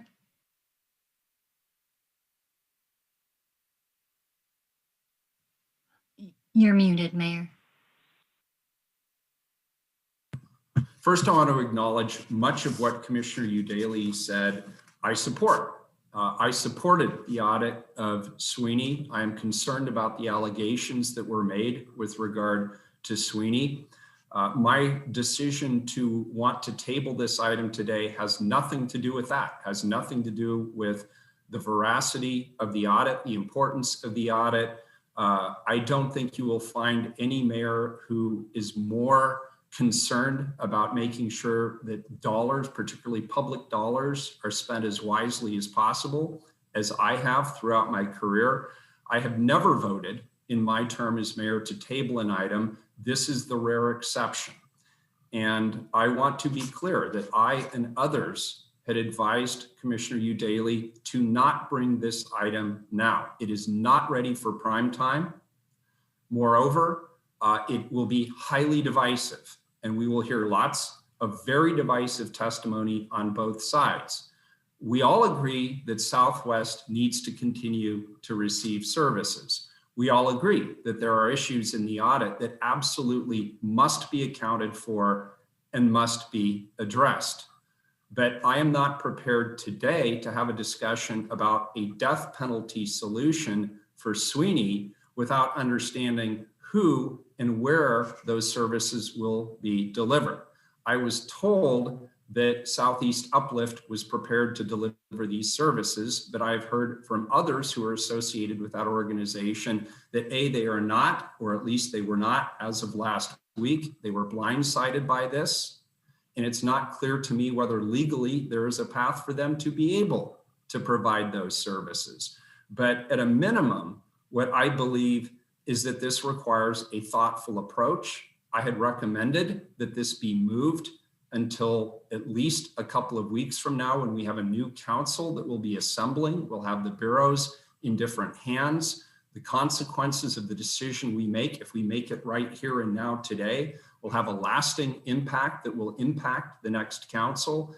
And so my strong preference is that we not have this divisive conversation today with limited information, with a lack of clarity about what the landing pad is if we cut off the resources to Sweeney. That doesn't set well with me. And moreover, it does not set well with me when my colleagues try to infer what my core values are or are not based on my decision as to whether I am going to or not going to support a particular ordinance on this or any other issue.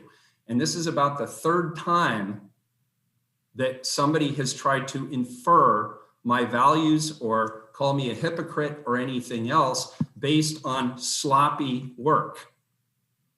It's not my job to bring forward a coherent proposal. That is the sponsor's responsibility to bring forward a coherent proposal. So please, Commissioner Udaley and colleagues, do not put words into my mouth. Do not assume what my core values are. Give me the opportunity to show what they are. So we will move this into the next year. The council will take it up. We will address the important issues that are in the audit.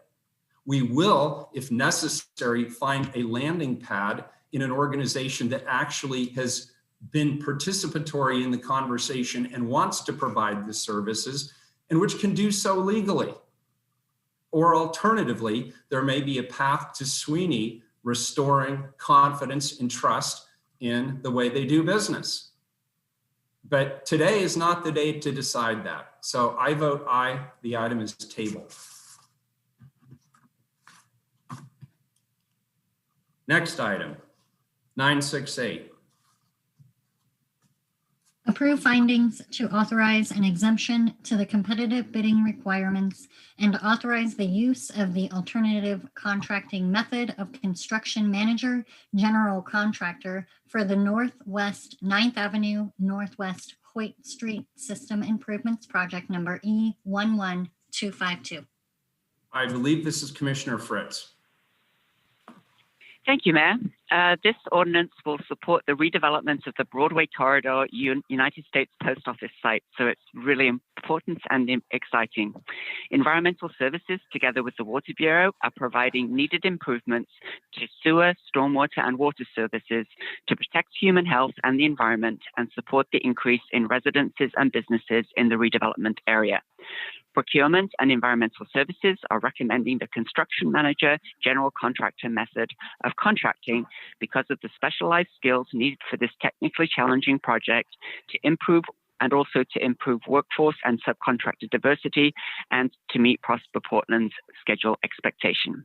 Here today with a brief presentation are Kathleen Brennis-Moria, the city's interim chief procurement officer, and Rhonda Fast, project manager with Environmental Services. Good afternoon, Mayor and Commissioners. For the record, I am Kathleen Brennis-Marua, the interim chief procurement officer. I am here to recommend authorization to exempt the 9th West, North Avenue, and Northwest Hoyst Street System Improvements Project from the competitive low bid procurement requirement that will allow the city to issue a request for proposals solicitation and to negotiate a contract for construction manager, general contractor services. City Council, acting as the local contract review board, has the authority to exempt projects when findings are made that support an alternative procurement method.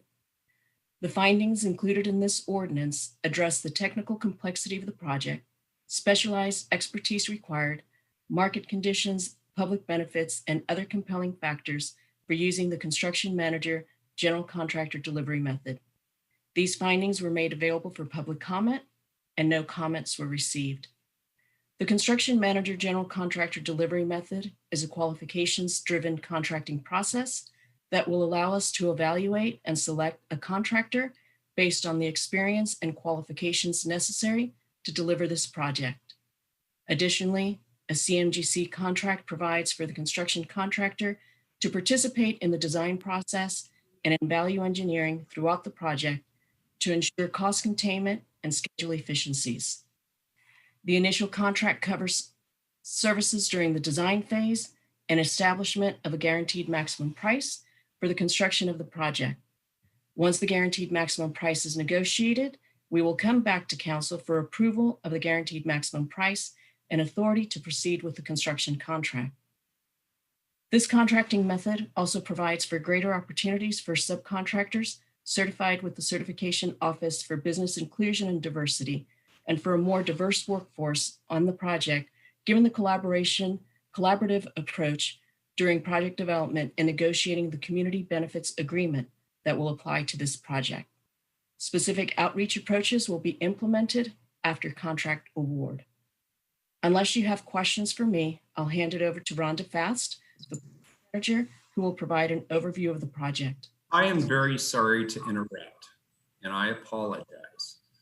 So I have an excused absence 5 minutes ago. Commissioner Hardesty had to leave at 12:30. Commissioner Udaly has left the call. We are not going to have a quorum to be able to continue this meeting.